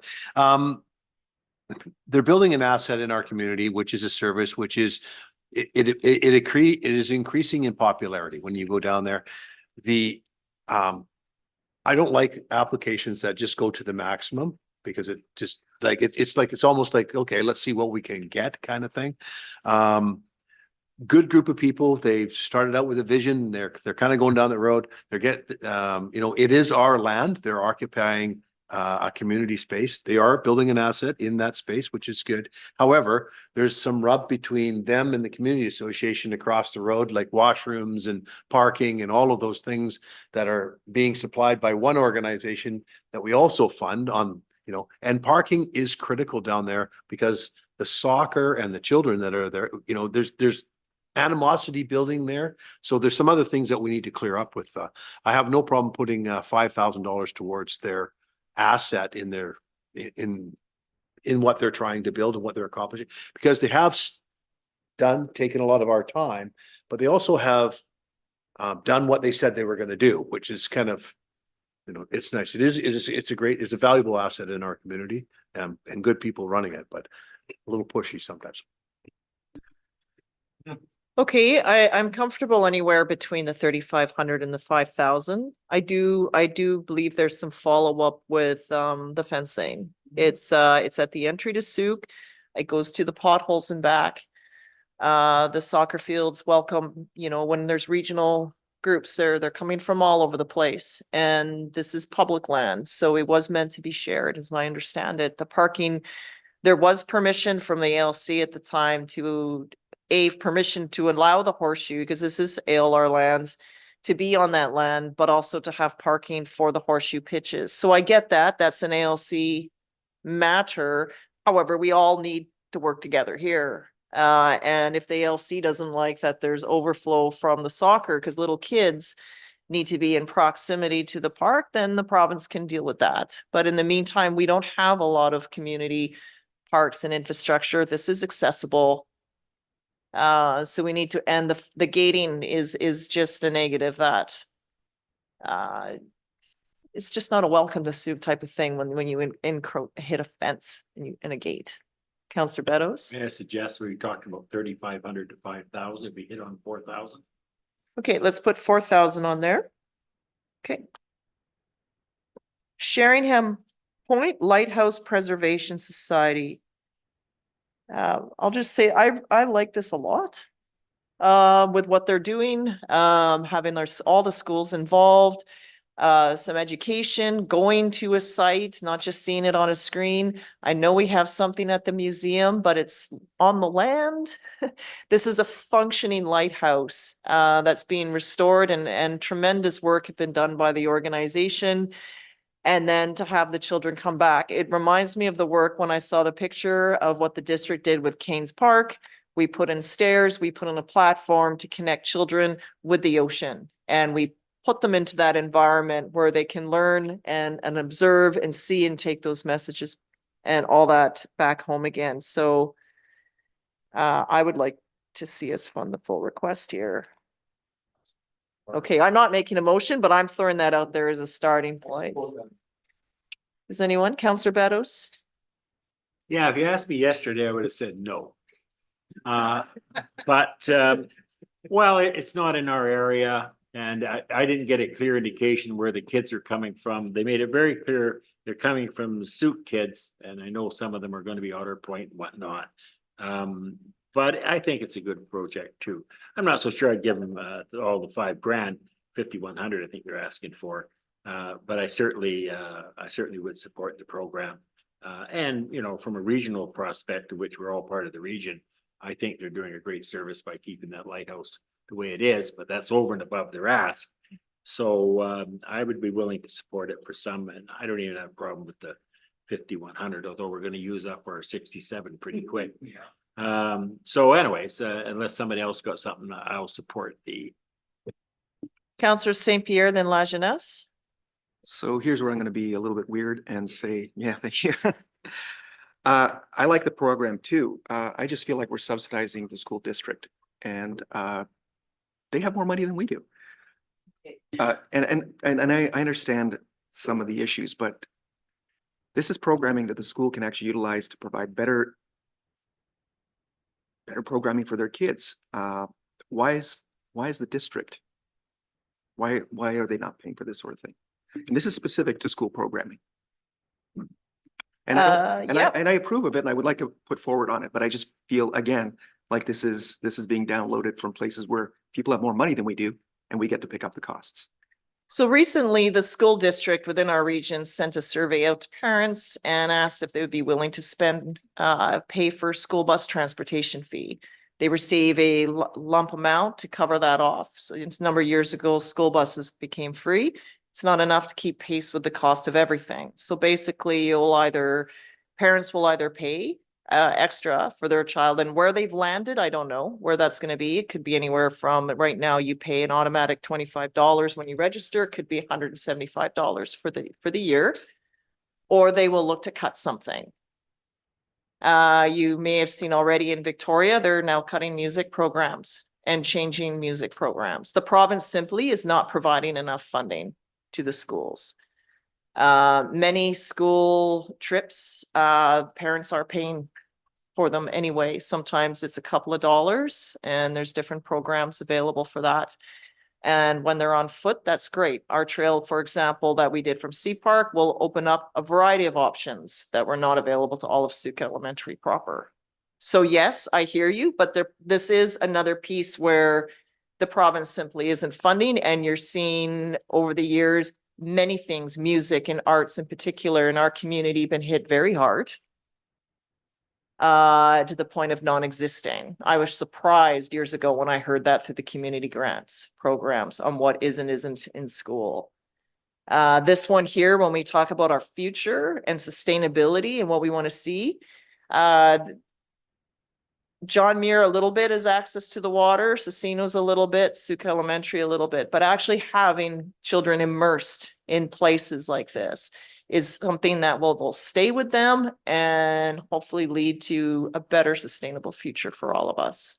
So yes, the province should be funding these programs. They're not. And the school district is already looking at ways to cut things. So I hear you, but I disagree. And it's the reality of where we are. Councillor Lajeunesse, did you have or no, someone on this side was going to speak. That was you. Go ahead, in the microphone. I can, I guess, so I'm keeping my own little spreadsheet going here, I guess. I don't know if that's Mr. Curry's spreadsheet on the screen. We're at 49% of our budget right now, and we're about a quarter of the way through. So we get that, but what's your comment about the application? Anything? No, I think it's a good program, and the schools have, or the school boards have cut music programming, which we're picking up the slack for there, and this is no different than that as I see it. Okay, well, we'll move on. We did agree, we'll put that amount on and see where we land. Scouts Canada, 37 Milnes Landing.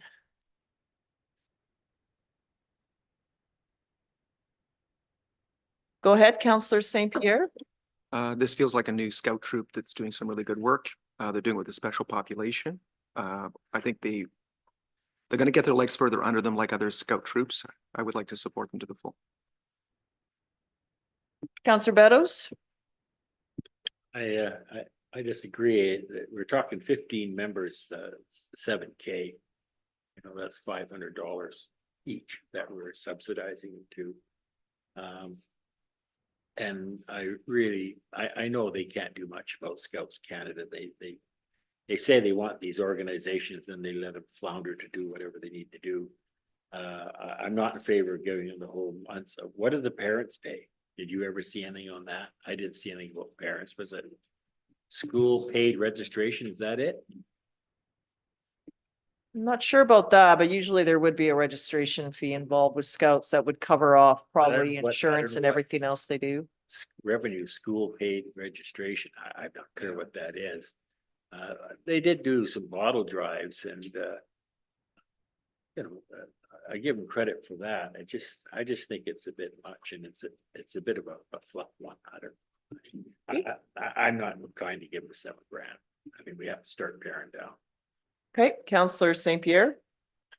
To respond that although they have 15 members now, those 15 members did raise over $5,000 in bottles.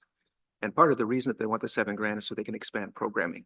So they don't have to stay small. They made that pretty clear in the presentation. So we're not looking at 15 into the future. We're looking at an expanded program. And they seem to be really trying to do the fundraising. They deserve to be supported, I think. Councillor Bateman. Yeah, I think we should come in at maybe 4,000 to 5,000 here.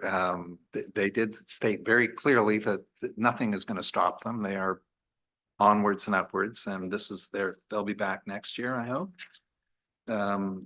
So that would be my recommendation is say 5,000. 5,000? We'll come back to that. Okay, next up is Sooke Community Jazz Band.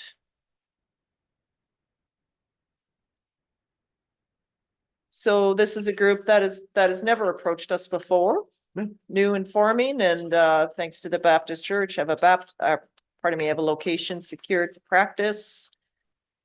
And they're getting going here. So Councillor Pearson. Yep. I think this is one of the reasonable requests because it comes in with a number like 2695, realistic. And they're doing great things. And we support culture in the community. I would support them for 100% of their ask. I would like to put that up. Okay.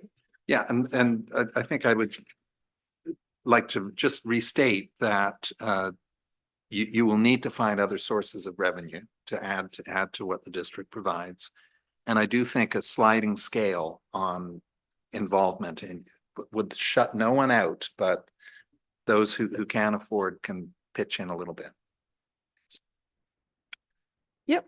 Yeah, I just, we're funding the whole program according to this, but I did hear something that they do pay the musicians themselves or something with this. Or am I thinking of another one?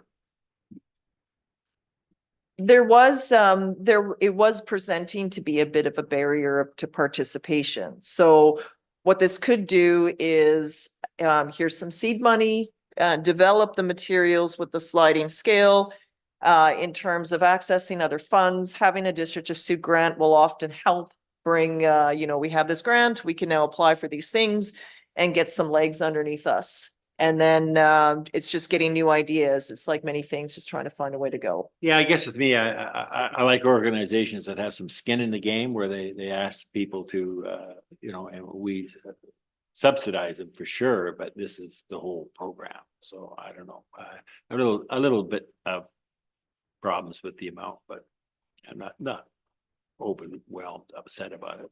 Okay, Councillor St. Pierre. I was just going to suggest that in the future, they should probably include things like the in-kind contribution from the Baptist Church in terms of space, which previously would have been a cost. I just don't think they're actually putting everything that's in here that could be in here to be convincing. I think they've done some of that stuff. I'll be interested to see the cheap next year. Yeah. Yeah. Yes.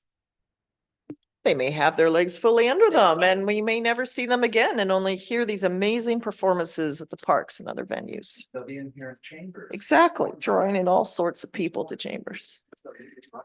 Yes. Okay, Sooke Community Choir, as an ask is 2,500 for sheet music. I'd like to put forward 2,500 for that. 2,500 is returning. Okay, well, we're not debating. We're just putting something on there unless someone sees.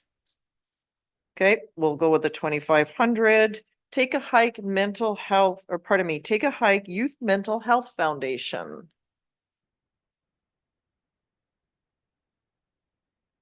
We've done grants previously, 7,000, 5,000.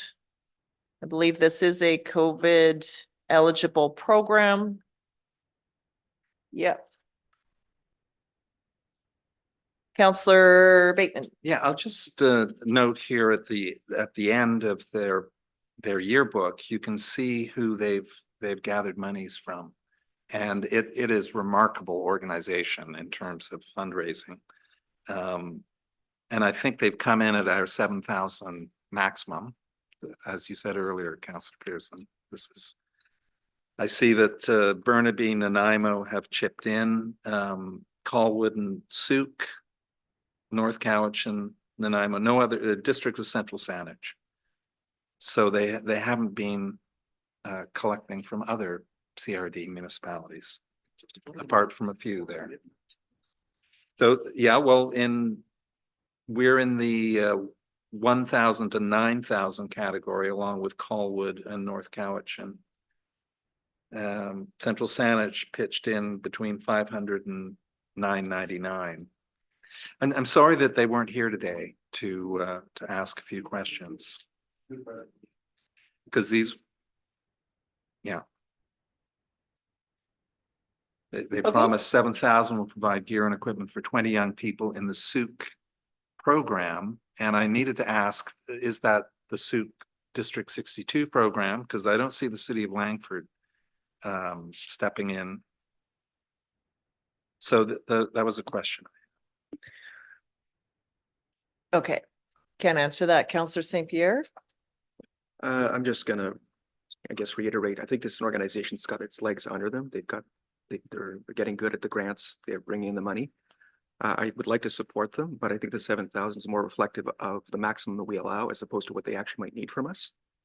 I would suggest something closer to the 3,500 or 4,000 or whatever council wants.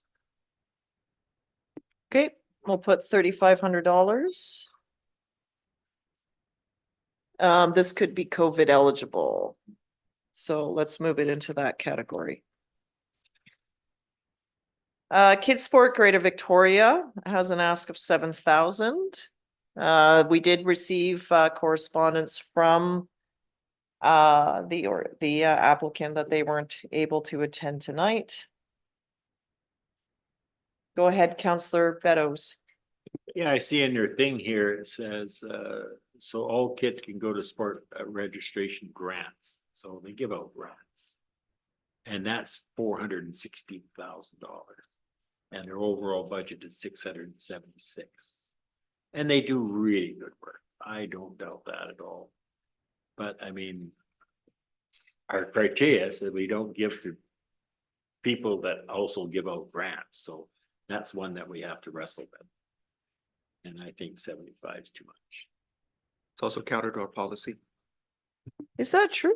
Yeah, that's what it says.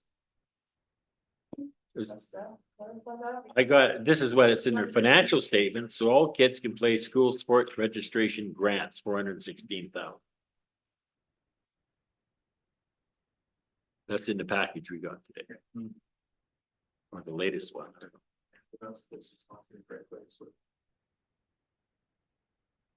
Okay, but we funded them in 2019, 2022, 2023 under the same policy here.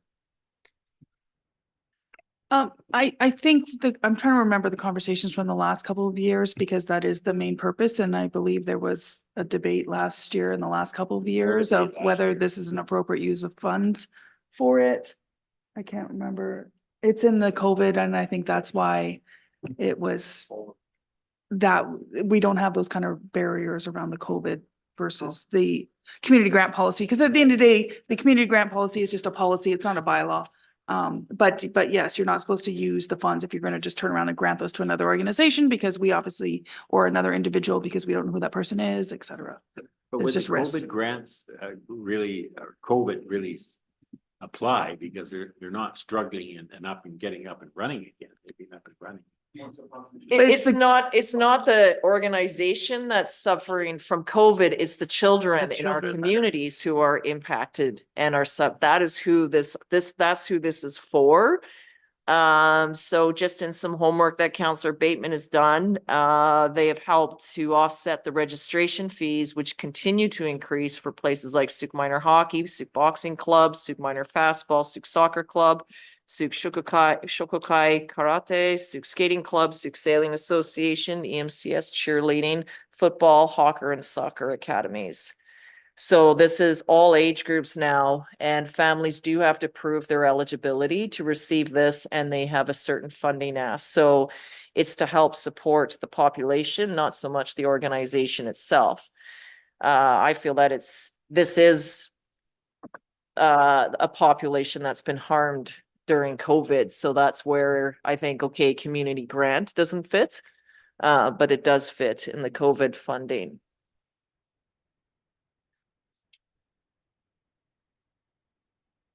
Councillor Bateman. I would back that. And, you know, we are the only municipality on their list of supporters. So bravo to Sooke, and we need to promote this fact that we are this compassionate community. And look what we're doing here for, you know, there are, how many kids there? 86 kids in Sooke. Approximately 7% of all requests for kids sport come from Sooke. So we're a community that yeah. But I think we need to definitely celebrate this. Yes. Are you recognizing? Yes, Councillor Beddoes. There's no doubt that kids sports do wonderful work. I have no problem with that at all. I'm a little problem that we're the only municipality. I'd look at it the other way and saying, well, maybe they see some problems that we don't.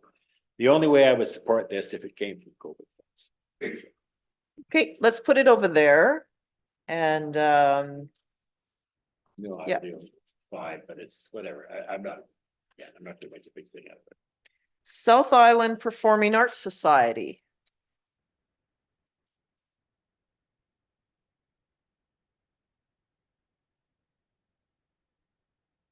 This group has an ask of 7,000. This would be their third and final year of eligibility.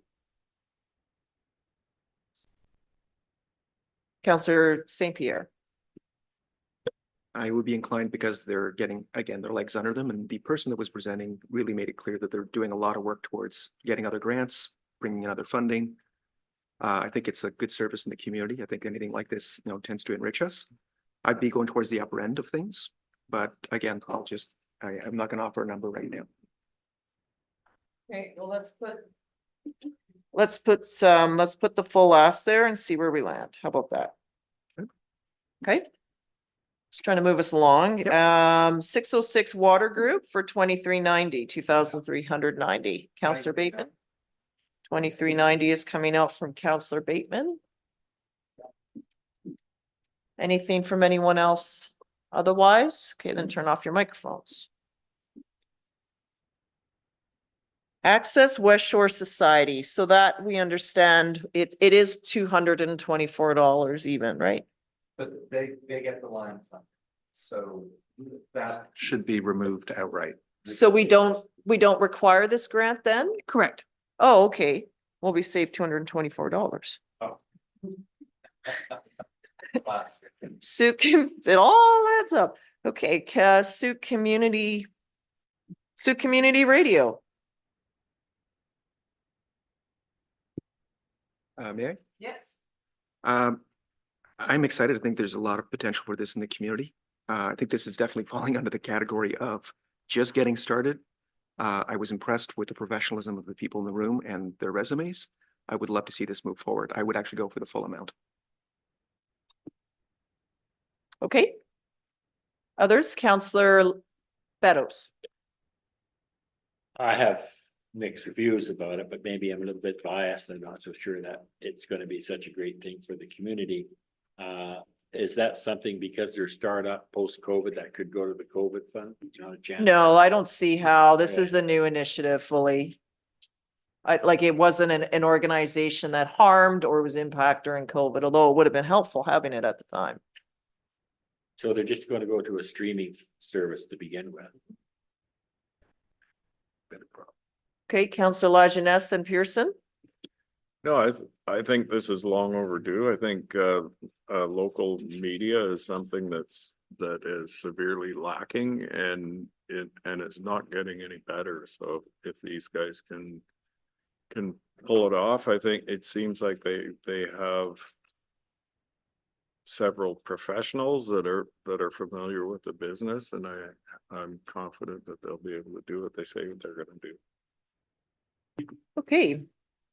Yes, Councillor Pearson, sorry. Oh, sorry. Yep. No, I think it's about time.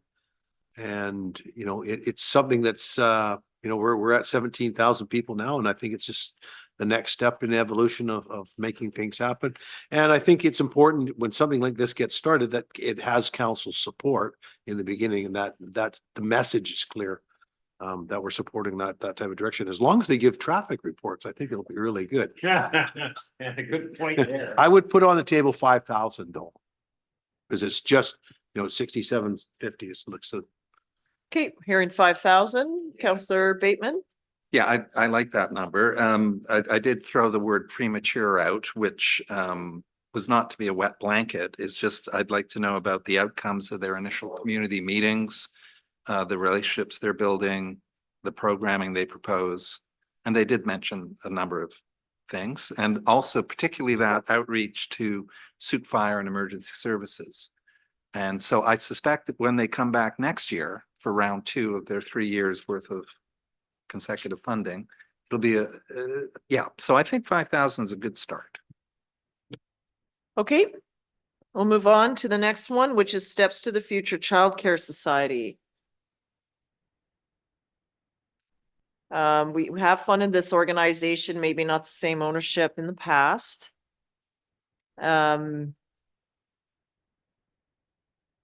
We have provided a permissive tax exemption in the past. Other after school, I'm not aware of any other childcare operator that we have offered that to. And so that's where unfortunately, while I certainly feel the need and for out of school care, it's one and not others. We have no financial reporting either. And I understand that there's been a change of hands and the like, but we have some incomplete information now. Councillor Beddoes? Yeah, I can't support it with no financials and the question mark, so I think that's just a no-go. Okay, so we'll move on to Friends of Sooke Park Society. We did receive some information there on staff and just the in-kind contributions that have been provided thus far. Recommendation to go around the 3,500. Yeah. Okay, so 3,500 is where we're sitting for the tree planting initiative. Sorry. No tree planting, pardon me, because of collision. It's the focus on invasive removal and the other initiatives like the Spooky Walk, the Pumpkin Walk, and the Solstice Light and the like. Okay. And I think they're also promised another 3,000 through the Climate Action Seed Program for this year.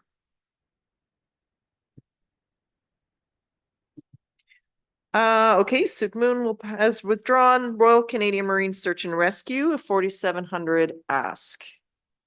And for their emergency setup there. Go ahead, Councillor Beddoes. Sure. I have a lot of problem with it. I know they say they're stocking a trailer for everybody, but it's East Sooke. I mean, realistically, that's what they said last year, and this year they changed it, saying if there's a disaster, they do good work. I agree, but that isn't going to be a muster point for anybody. So, I mean, I just can't get behind that. You look at what they're even stocking there. I mean, that's stuff for their community of East Sooke. And I mean, the East Sooke residents should be putting something in. I don't mind giving them some money towards it, but why are we paying that whole shot of that $4,700? I don't see it myself.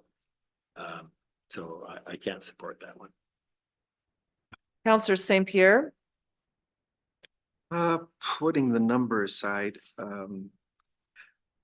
I think it's pretty clear that they're trying to provide a service, across the entire basin, and that I don't think anyone's really going to go there to muster much, but that's not necessarily where the service seems to be developing towards. It seems to be developing towards outreach using water. I'm not sure what that looks like with a container.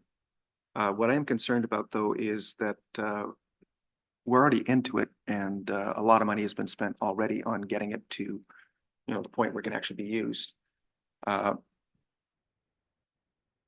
I'm thinking they could probably find the money elsewhere, but I definitely want to get them over the finish line. I want to see them get over the finish line. We don't have to be the ones to do it entirely. But there's already a lot of investment here into turning it into a valid service that could actually do the job. I think it's important to make sure that that actually happens. Again, I don't know if we want to pick up the whole bill. Just saying.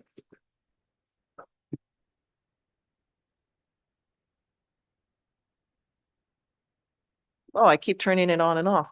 So I am in support of some funding. I appreciate where council member sits, and particularly, and I understand the location. It was located once here in Sooke, once upon a time. So, however, we don't know what sort of event will hit us, and it's be prepared. Could it? Okay. Some funds from COVID. So what is our amount? Councillor Lajeunesse. I was gonna suggest 1,500 just to show that we do support it, but I don't think we should support the full amount. I would go a bit higher than that, 2,500. We do have a bigger population than Sooke. over there.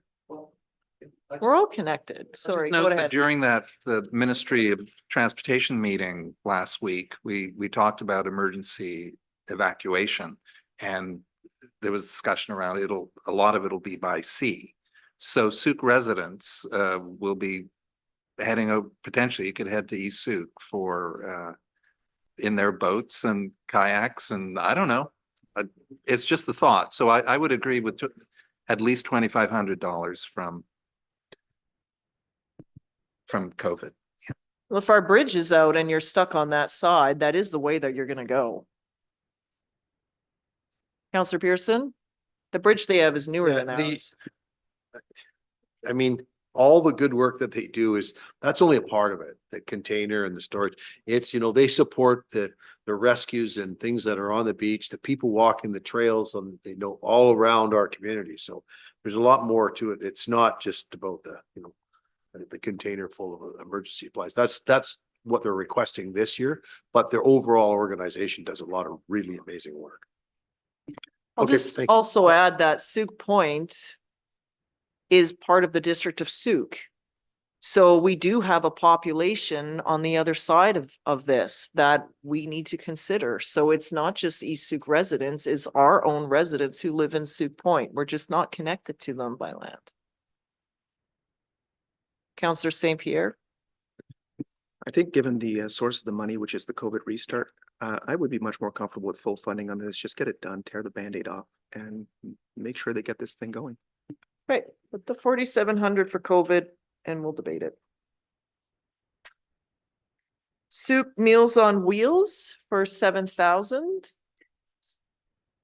I'm thinking that the volunteers who do this work are probably cooking and preparing the meals. They have not, there's no record of them ever applying, and yet they offer an extremely necessary service in our community with healthy foods and some company.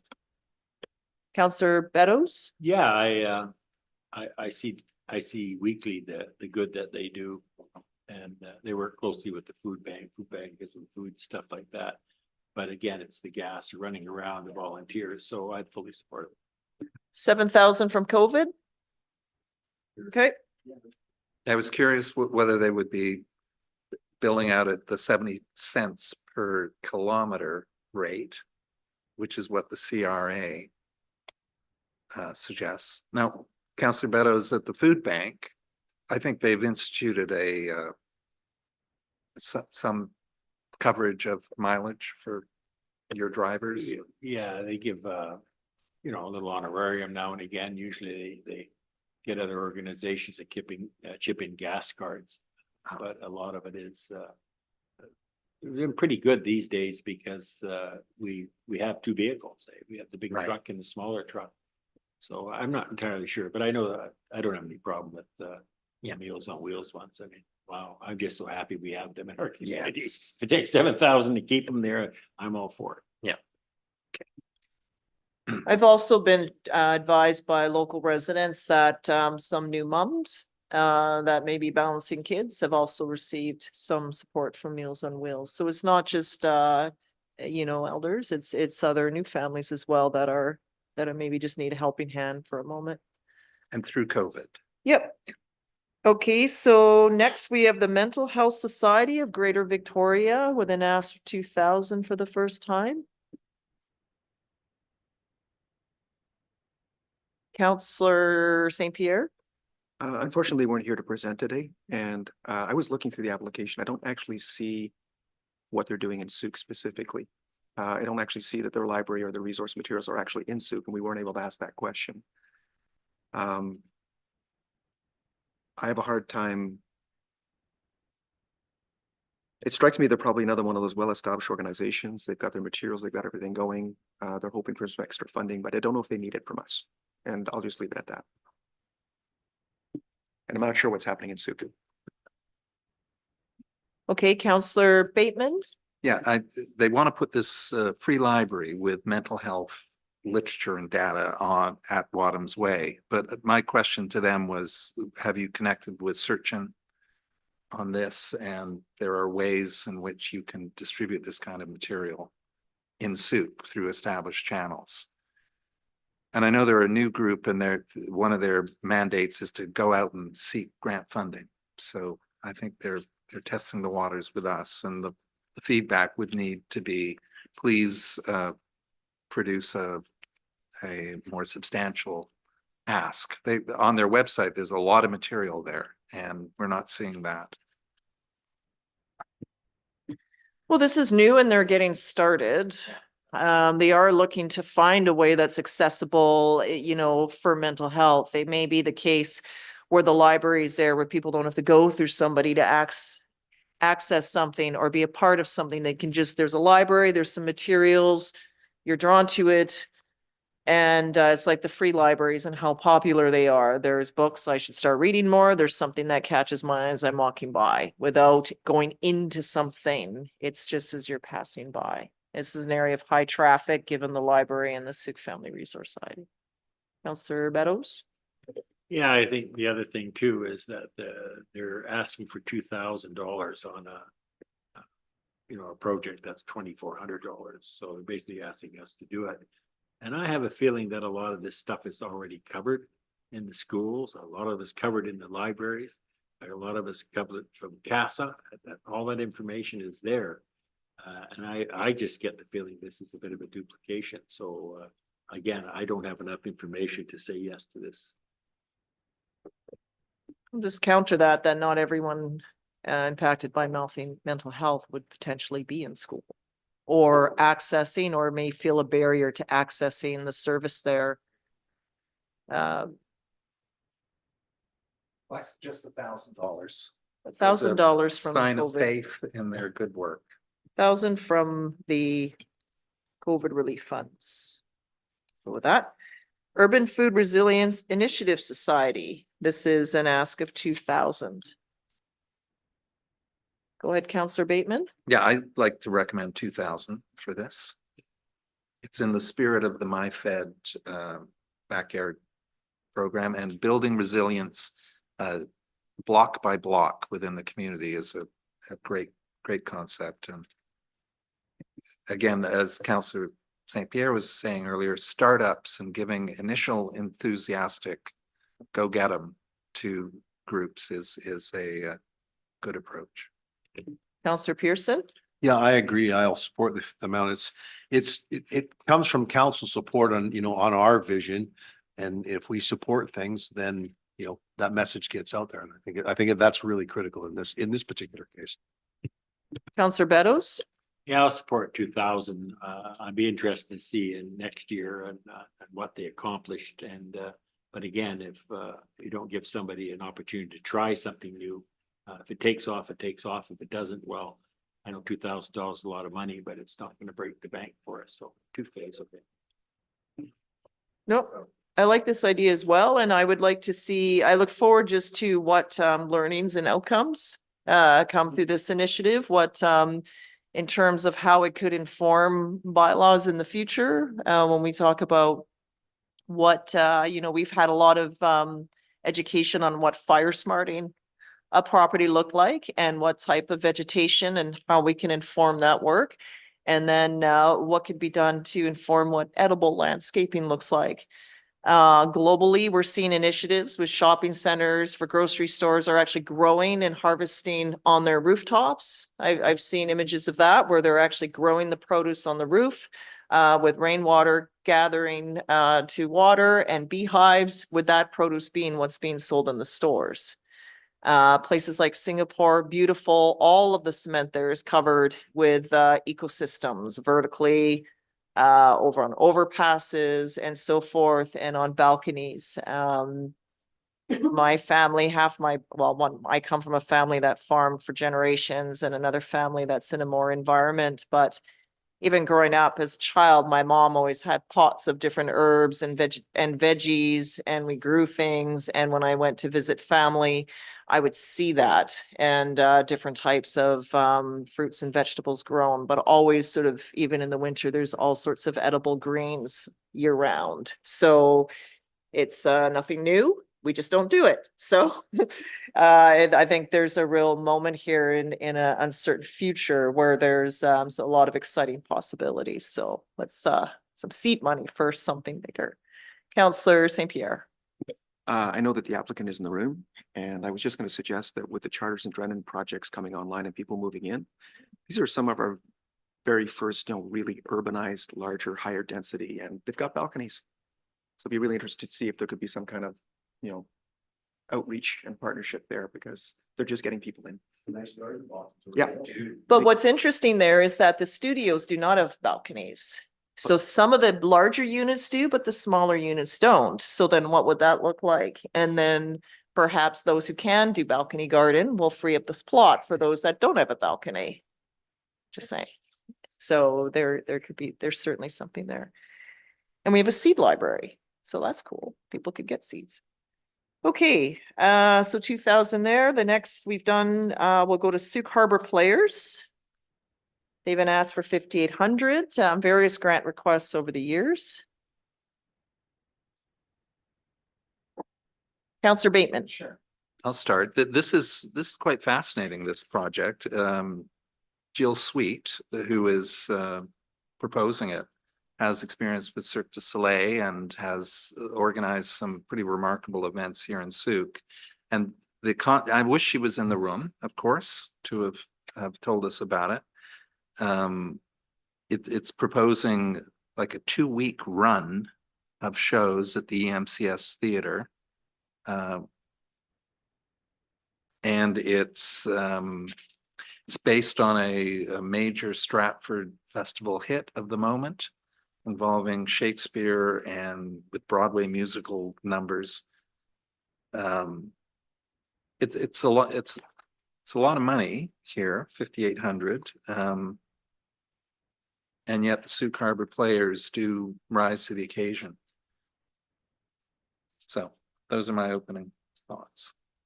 Okay. Other thoughts from members of council?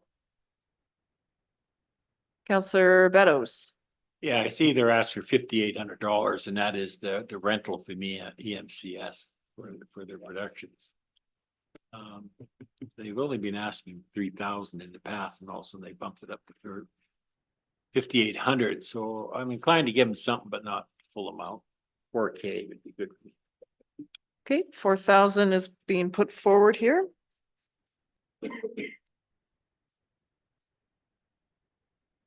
Okay, we'll go on to Sooke Region Tourism Association. So we are aware of the service agreement and the desire to overhaul the website and the work that they're doing. There's an ask of 7,000 outside of the community grant. Councillor Lajeunesse. Would this qualify for COVID funding? Is it Perhaps the- under technology. For the website. And rebuilding tourism? It's a industry? stretch. It is. Okay. It's a lot I- of money away. Well, I think that it's a necessary service if we want economic development in Sooke, and I'm confident in the new board that they have. I think they're doing great things from everything I've heard, and I would support the full amount here. Counselor St. Pierre? I was just wondering if it would be useful or and appropriate to ask our economic development officer thoughts on this. Because I feel like I support it, but it's a large ask, and is that something we can do? Well, direct your question and then we'll see. To the microphone. I keep on turning it off for you. Through your worship to staff, I was wondering if Ms. Scott could maybe comment on this particular ask. Yes, I'd be pleased to. I believe CERTA has done so many things in the last 6 months, primarily in the last 3 months, to turn itself around. We do need tourism as our economic driver for Sooke, and it's very, very important. We are at the pivotal point in which we're going to table a Wandapuka regeneration tourism strategy in the end of April. That will allow us to go forward to apply for the MRDT.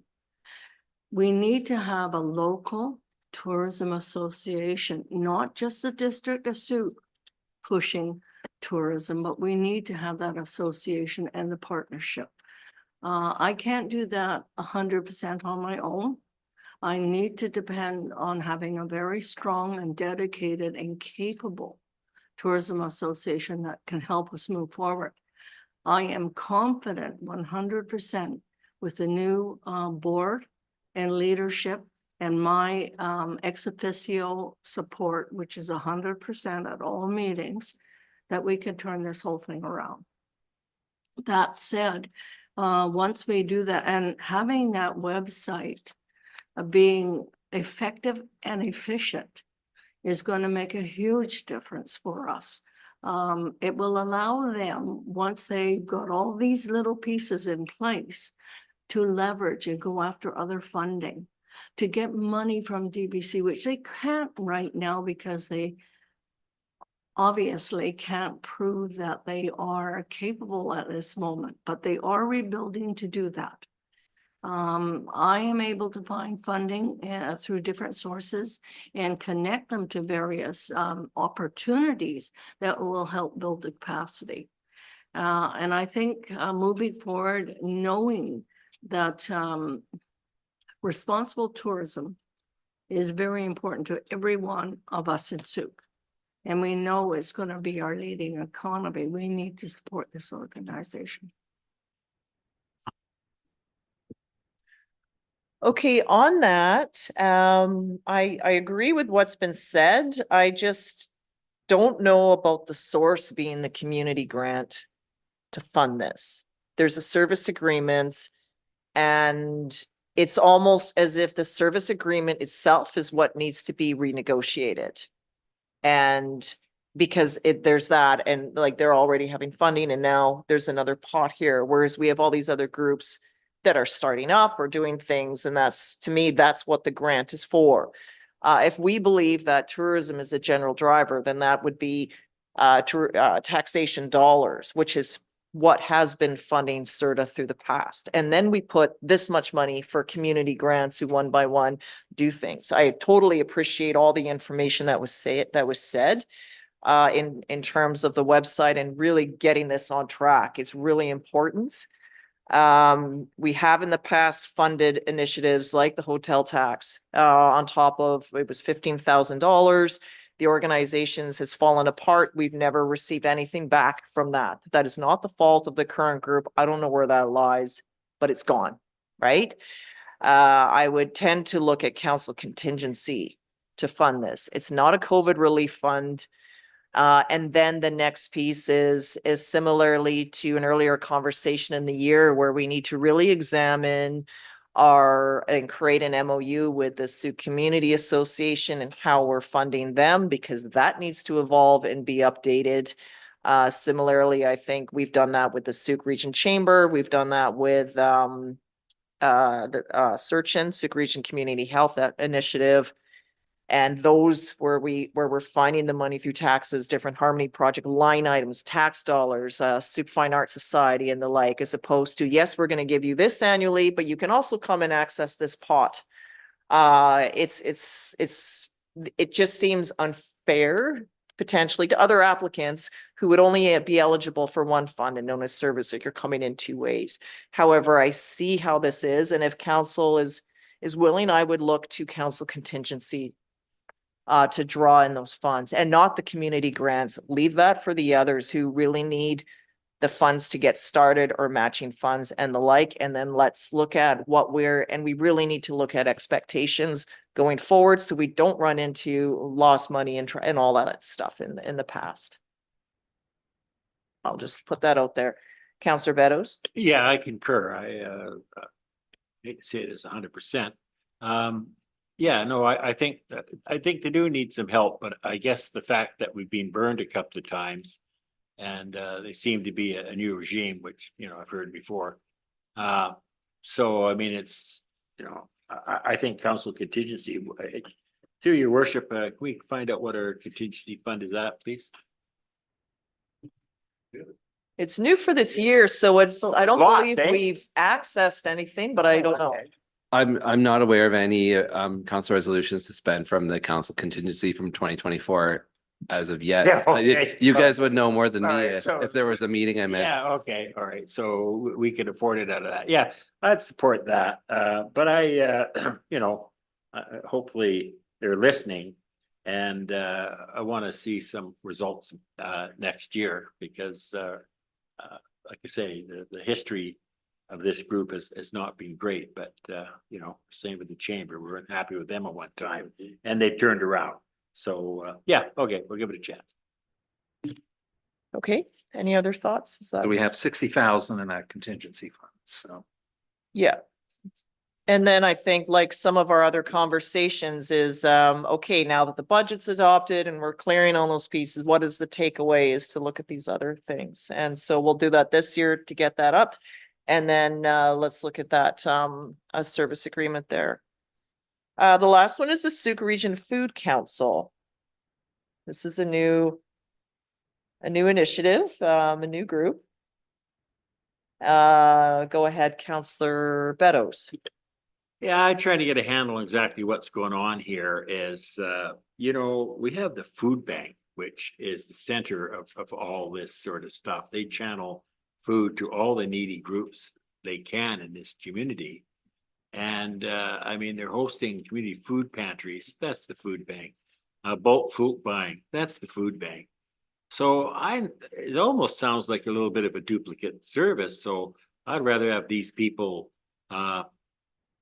deal with the food bank and see what they can come up. If there's excess food in the community, they're the ones that can put it to good use. So I can't support this at all. Councillor St. Pierre? I think Councillor Bateman and I have actually attended some of the meetings of this particular group, so we have a little bit more information on what this initiative is supposed to look like and what need it actually addresses. So this is not in competition or, you know, taking it away the food bank, which is doing great work and continues to do so and is well funded by us, or not well funded by anyone because there's so much need, but they're getting a certain amount of support from us. But this is more like essentially the lending libraries, the little guys that you know, the Rotary Club and so on and so forth sponsor. It allows members of the community to actually put food forward in a neighborhood kind of way, which is not going to reach the food bank. It's too much hassle, it's too much work. It also allows people to access food really easily without actually stepping out and necessarily feeling like people are seeing them, because there's still people that have a stigma attached to actually going to the food bank. So it's actually meeting a real need. in terms of making it very, very simple for people to get rid of their excesses in terms, especially shelf-stable food, and allowing people to actually use those foods if they feel the need without actually having to worry about a stigma. Can you explain to me exactly what kind of foodstuffs they're talking about here?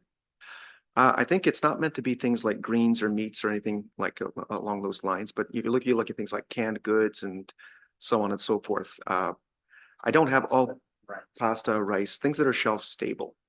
I think the idea here would be that you'd probably work with neighborhoods where these things are handy, and you'd probably communicate with people the type of things that you are looking for.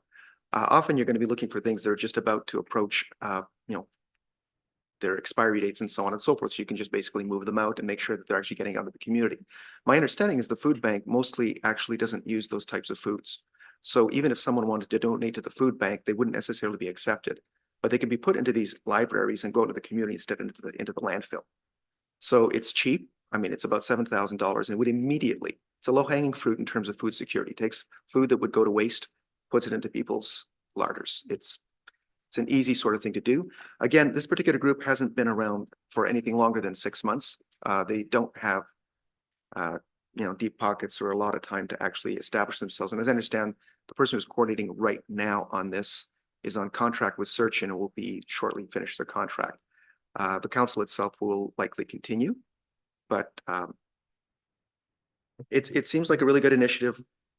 I would support it myself, obviously. I'm sorry, I'm still not clear what they're doing. They're putting food in little containers out on the street. What are they doing?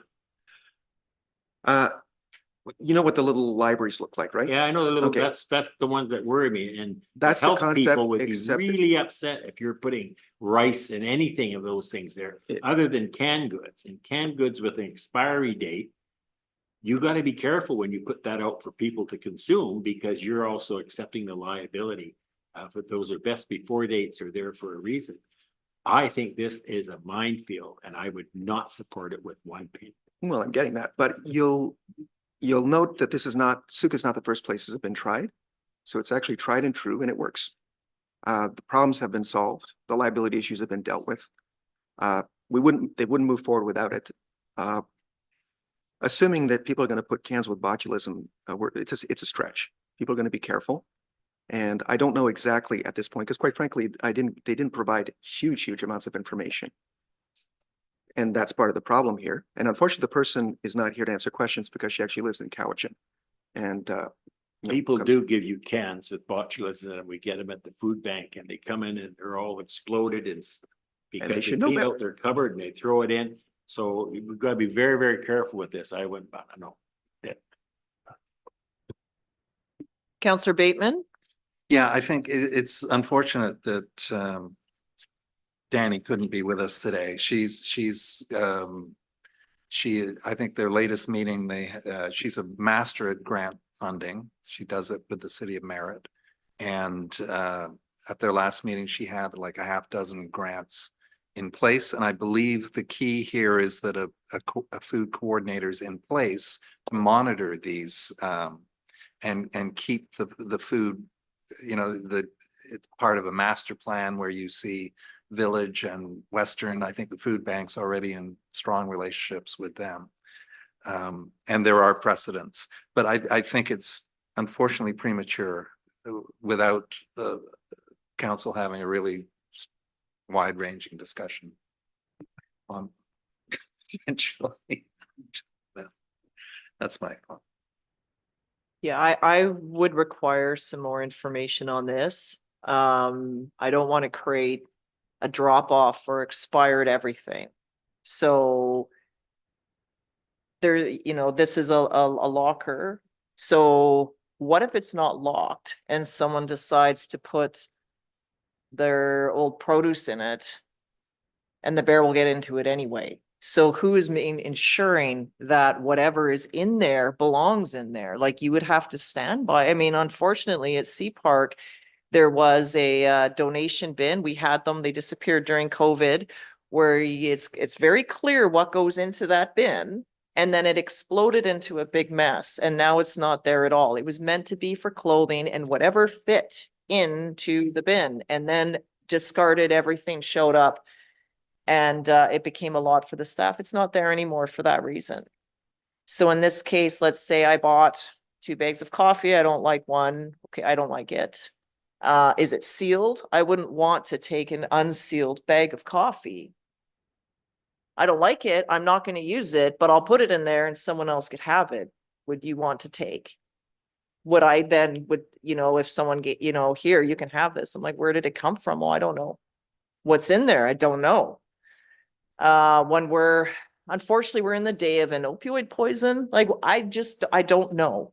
And then what if items go in there, last minute trip, won the trip to Vegas. I'm going to clean out the produce that I bought and I don't need. It's still very good. I put it all in there and then it rots and contaminates other items in there. I don't know. It's food. And then if it's not locked up, then basically we will have a bear that becomes habituated to it. And then what? So it almost needs to be monitored. I mean, we do have some farm stalls around, but they're on property. It is an honor system, but the farmer or the owner is in close proximity to it to see it. Even there, we ran into issues around licensing for processed food and what could be, because of the food safe piece. And so in this case, okay, well, I have some jam or whatever, but have I kept that in my dry pantry the whole time? Have I stored it well until I decide to get rid of it? I don't know. There's a lot of questions. I almost need to see where it's been successful and then to look at that. And then what if then it becomes a drop off of, someone doesn't want to pay for organic services and now it becomes a drop off where everything drops. So you unfortunately run into that problem where there's, the free metal bin and then everything arrived there, or the free this bin and everything gets attracted to there. And now there's a big mess that our park workers have to go and deal with and pay and haul away. Councillor Beddoes, I need to see an example of where it's working. Yeah, I mean, I'm sorry, the food bank does this on a daily basis and they get food. I just reported out last time that their revenue's down and the need is up. I mean, we have an agency in town that is doing an excellent job at getting food to people. If there's any stigma attached to it, we will deliver food to people in their homes if they're handicapped. So, I mean, I like the thought of it, but again, you come down to something that is not monitored 24/7. If someone puts a jar of jam in there, takes the top off, licks it, puts it back, would you know? And you wouldn't. So, and same with anything is when it comes into the food bank, it's scrutinized. You check the before dates. They even put a big line through the barcode so it can't be resold. And it's very heavily scrutinized, and only the people that are authorized to handle that food. You don't know in a bin on the side of the road, and it has to be accessible to the neighbors, who has access to that and what's their intention. So, I mean, there's so many red flags with this, and I'm sorry, I don't want to be a downer with this, but it scares the life out of me when I hear a program like that. Good-hearted people, good thoughts, but there's also an organization. Kim will go crazy if she hears that. Councillor Pierce? No, Councillor Lajeunesse. Yeah. Yeah, I think it's unfortunate that Danny couldn't be here to explain it because it is operating successfully in other jurisdictions, but yeah, and Kim attends those meetings as well, does she not, from the food bank? I think I attended one, and so I was a newbie and didn't fully grasp it either, so I know more about it. You should attend the meeting. I know about it. Okay, Councillor Pearson. Yeah. We did that. Was the one that Councillor St. Pierre stepped out for. Councillor St. Pierre missed it for. I'm Boston. Okay, so not at this time. Well, we could invite Danny to present before she leaves town at the end of her contract. We've also earlier said that it would be a bit unfair that we invite certain people back, and we landed on that with some of the earlier groups. Yeah, I was thinking more generally about her work over the 6 months and what that might mean for food security in Sooke. And we could ask some of these questions at that time. That would be appropriate. And then once we have more information, then perhaps we can look at what we like, would it be an appropriate fit? And also see, yeah, okay, we'll leave it at that for now. Okay, so I want to make sense of this spreadsheet here.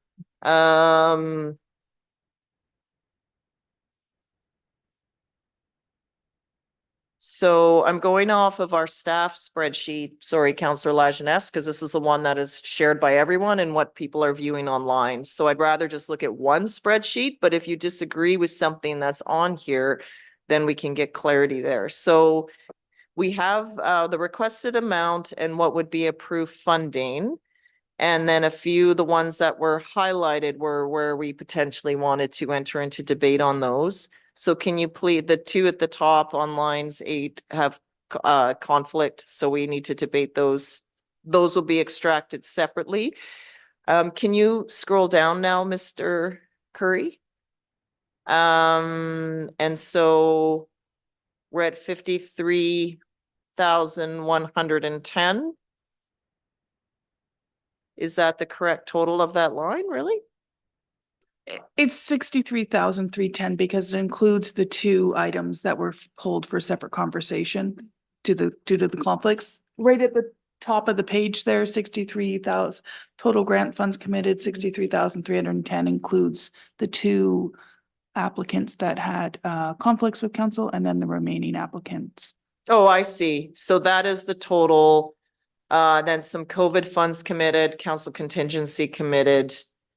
Okay. Correct. Got it. For a So that grand it total of didn't. 107,000 there, Okay. if everything was supported as is. As is, and then so we have 1390 remaining over what's been pledged so far. Okay.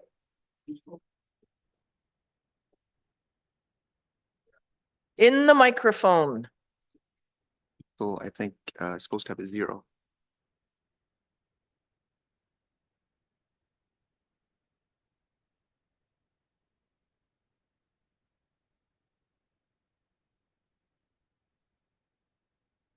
Okay, so 30,200 is coming from COVID, right? And then the rest coming from. So is it reasonable to say then that because of COVID being accessed, it actually leaves 12,000 in the community grant pot? No, the community grant budget's only 65,000. Oh. Grand total is 63,610 committed. Oh, I see. Based on those numbers, so there's only 1,300 or just under $1,400. I understand because the two with conflict. Okay, you've already said Sorry. that. Just It's okay. Councillor St. Pierre. We also have still the radio project. And that one was supposed to come out of council contingency as opposed to the community grant streams, I believe. No, it was only CERTA that we spoke about only coming CERTA. from contingency. Okay, sorry. So and CERTA is out, correct? Yes. Okay, thank you. CERTA's in council contingency, so the variance amount is 1390. So here the question is, well, there's a few questions. So we could reallocate that 1390 elsewhere, or I guess that 1390 would then roll into council. We could direct staff to put that into council contingency. Would probably, because we've gone through everything. And then if there's whatever's remaining from grants could go into council contingency. There's always things that emerge afterwards. Okay, so then the ones that are highlighted, so there's a few things we need to do. So as we vote on these, some will require individual debate because of conflict, right? So those are two. Is there other ones that council would like to extract from this block for individual debate? We were back and forth, and the ones for individual debate due to conflict reasons would be the Coral Evolution Society and the classic boats. Those will be individual, and then the ones that have been highlighted, we have the Sooke Horseshoe Pitching Association, South Canada 37 Milnes Landing, Sooke Community Radio, Sooke Harbor Players. And then we have in the COVID set, Royal Canadian Marine Search and Rescue, Mental Health Greater Victoria, and Take a Hike Mental Youth Foundation. So we could also, like, that's where it's okay, these ones have to be individual. And then there's the block, but are there others that you wish to extract for individual debate based on where we've landed? So that might mean that you would like to motivate for a different amount, higher or lower.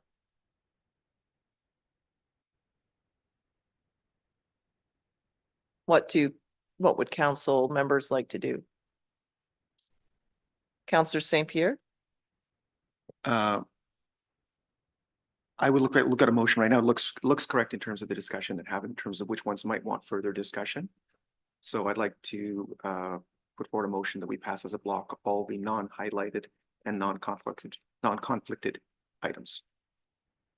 And just take care of that piece of business, and then we can come back to. Well, then we have to do all the other ones individually. So I would prefer to see if I know that we want ones debated individually. There's two we must do. And if you have others, then it would be more appropriate to say, I move the block of these.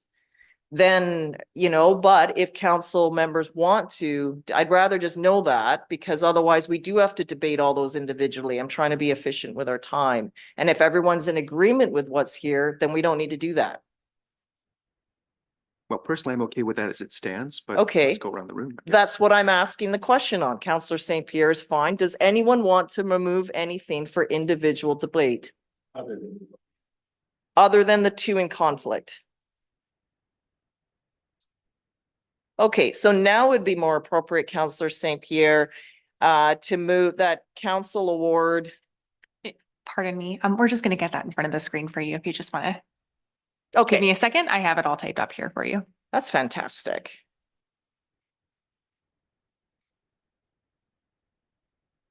Look at this. So just to walk you through what you're going to see here before you, the first slide here is just the allocations group block for the community grant budget. Then we will go into the COVID and then the one-offs after that. Okay, so I'm confirming there's no other one-offs. So in this case, it would be that council award funding from the 2024 community grant budget as follows. And I'm going to not read them all out.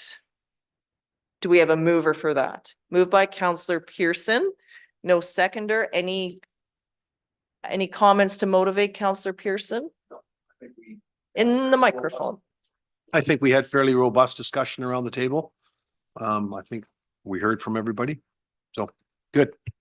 Okay, anything from anyone else? No, so I'll call the question. All those in favor, please. Any opposed? That's carried unanimously. So now we'll go to the next one. This then would be that council award funding from the COVID-19 Safe Restart Reserve Fund as follows. And then there's a block listed there. Moved by Councillor St. Pierre. Would you like to motivate?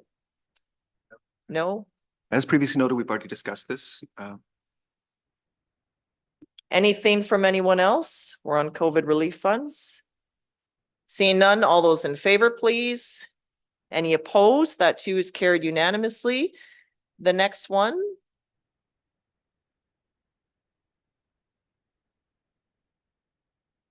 Yeah. This one here is that council award funding from council contingency as follows: 7,000 to Sooke Region Tourism Association. Moved by Councillor Bateman. Any comments from anyone else? No. All those in favor, please. Any opposed? That one is carried unanimously. The next one, please. No, I want Counselor Lajeunesse to depart the room. Just briefly. Because you're participating in this vote. You don't need to leave yet.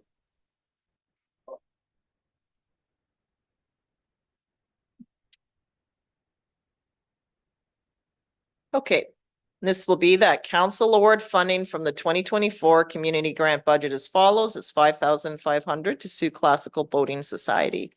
Moved by Councillor Pearson. Would you like to comment? Nope. Anyone else? Nope. All those in favor, please. Any opposed? It's carried unanimously. Councillor St. Pierre will exit for the next and return Councillor Lajeunesse. Yes, thank you for declaring your conflicts accordingly.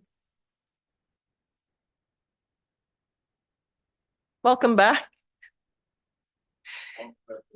This one here will be that council award funding from the 2024 community grant budget as follows is 5,000 to Coral Evolution Society. It's moved by Councillor Bateman. Any comments? Anyone else? All those in favor, please. Any opposed? That's carried unanimously. And we'll have Councillor St. Pierre return. So these items then, because we're sitting of committee whole, will then come to the regular council meeting for final ratification. I see Ms. Tommy has a question.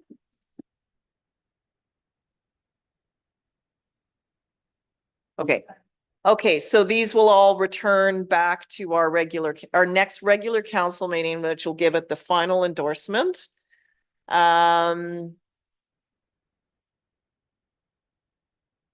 So is that first? Okay. Okay. So then it'll be now that council adjourn the meeting. Oh, no, we have to get Councillor St. Pierre back to vote. He's in the loo. Okay. I'm not looking for him. So council adjourn the meeting. We have quorum. That's moved by Councillor Bateman. All those in favor? That's carried unanimously. Thank you.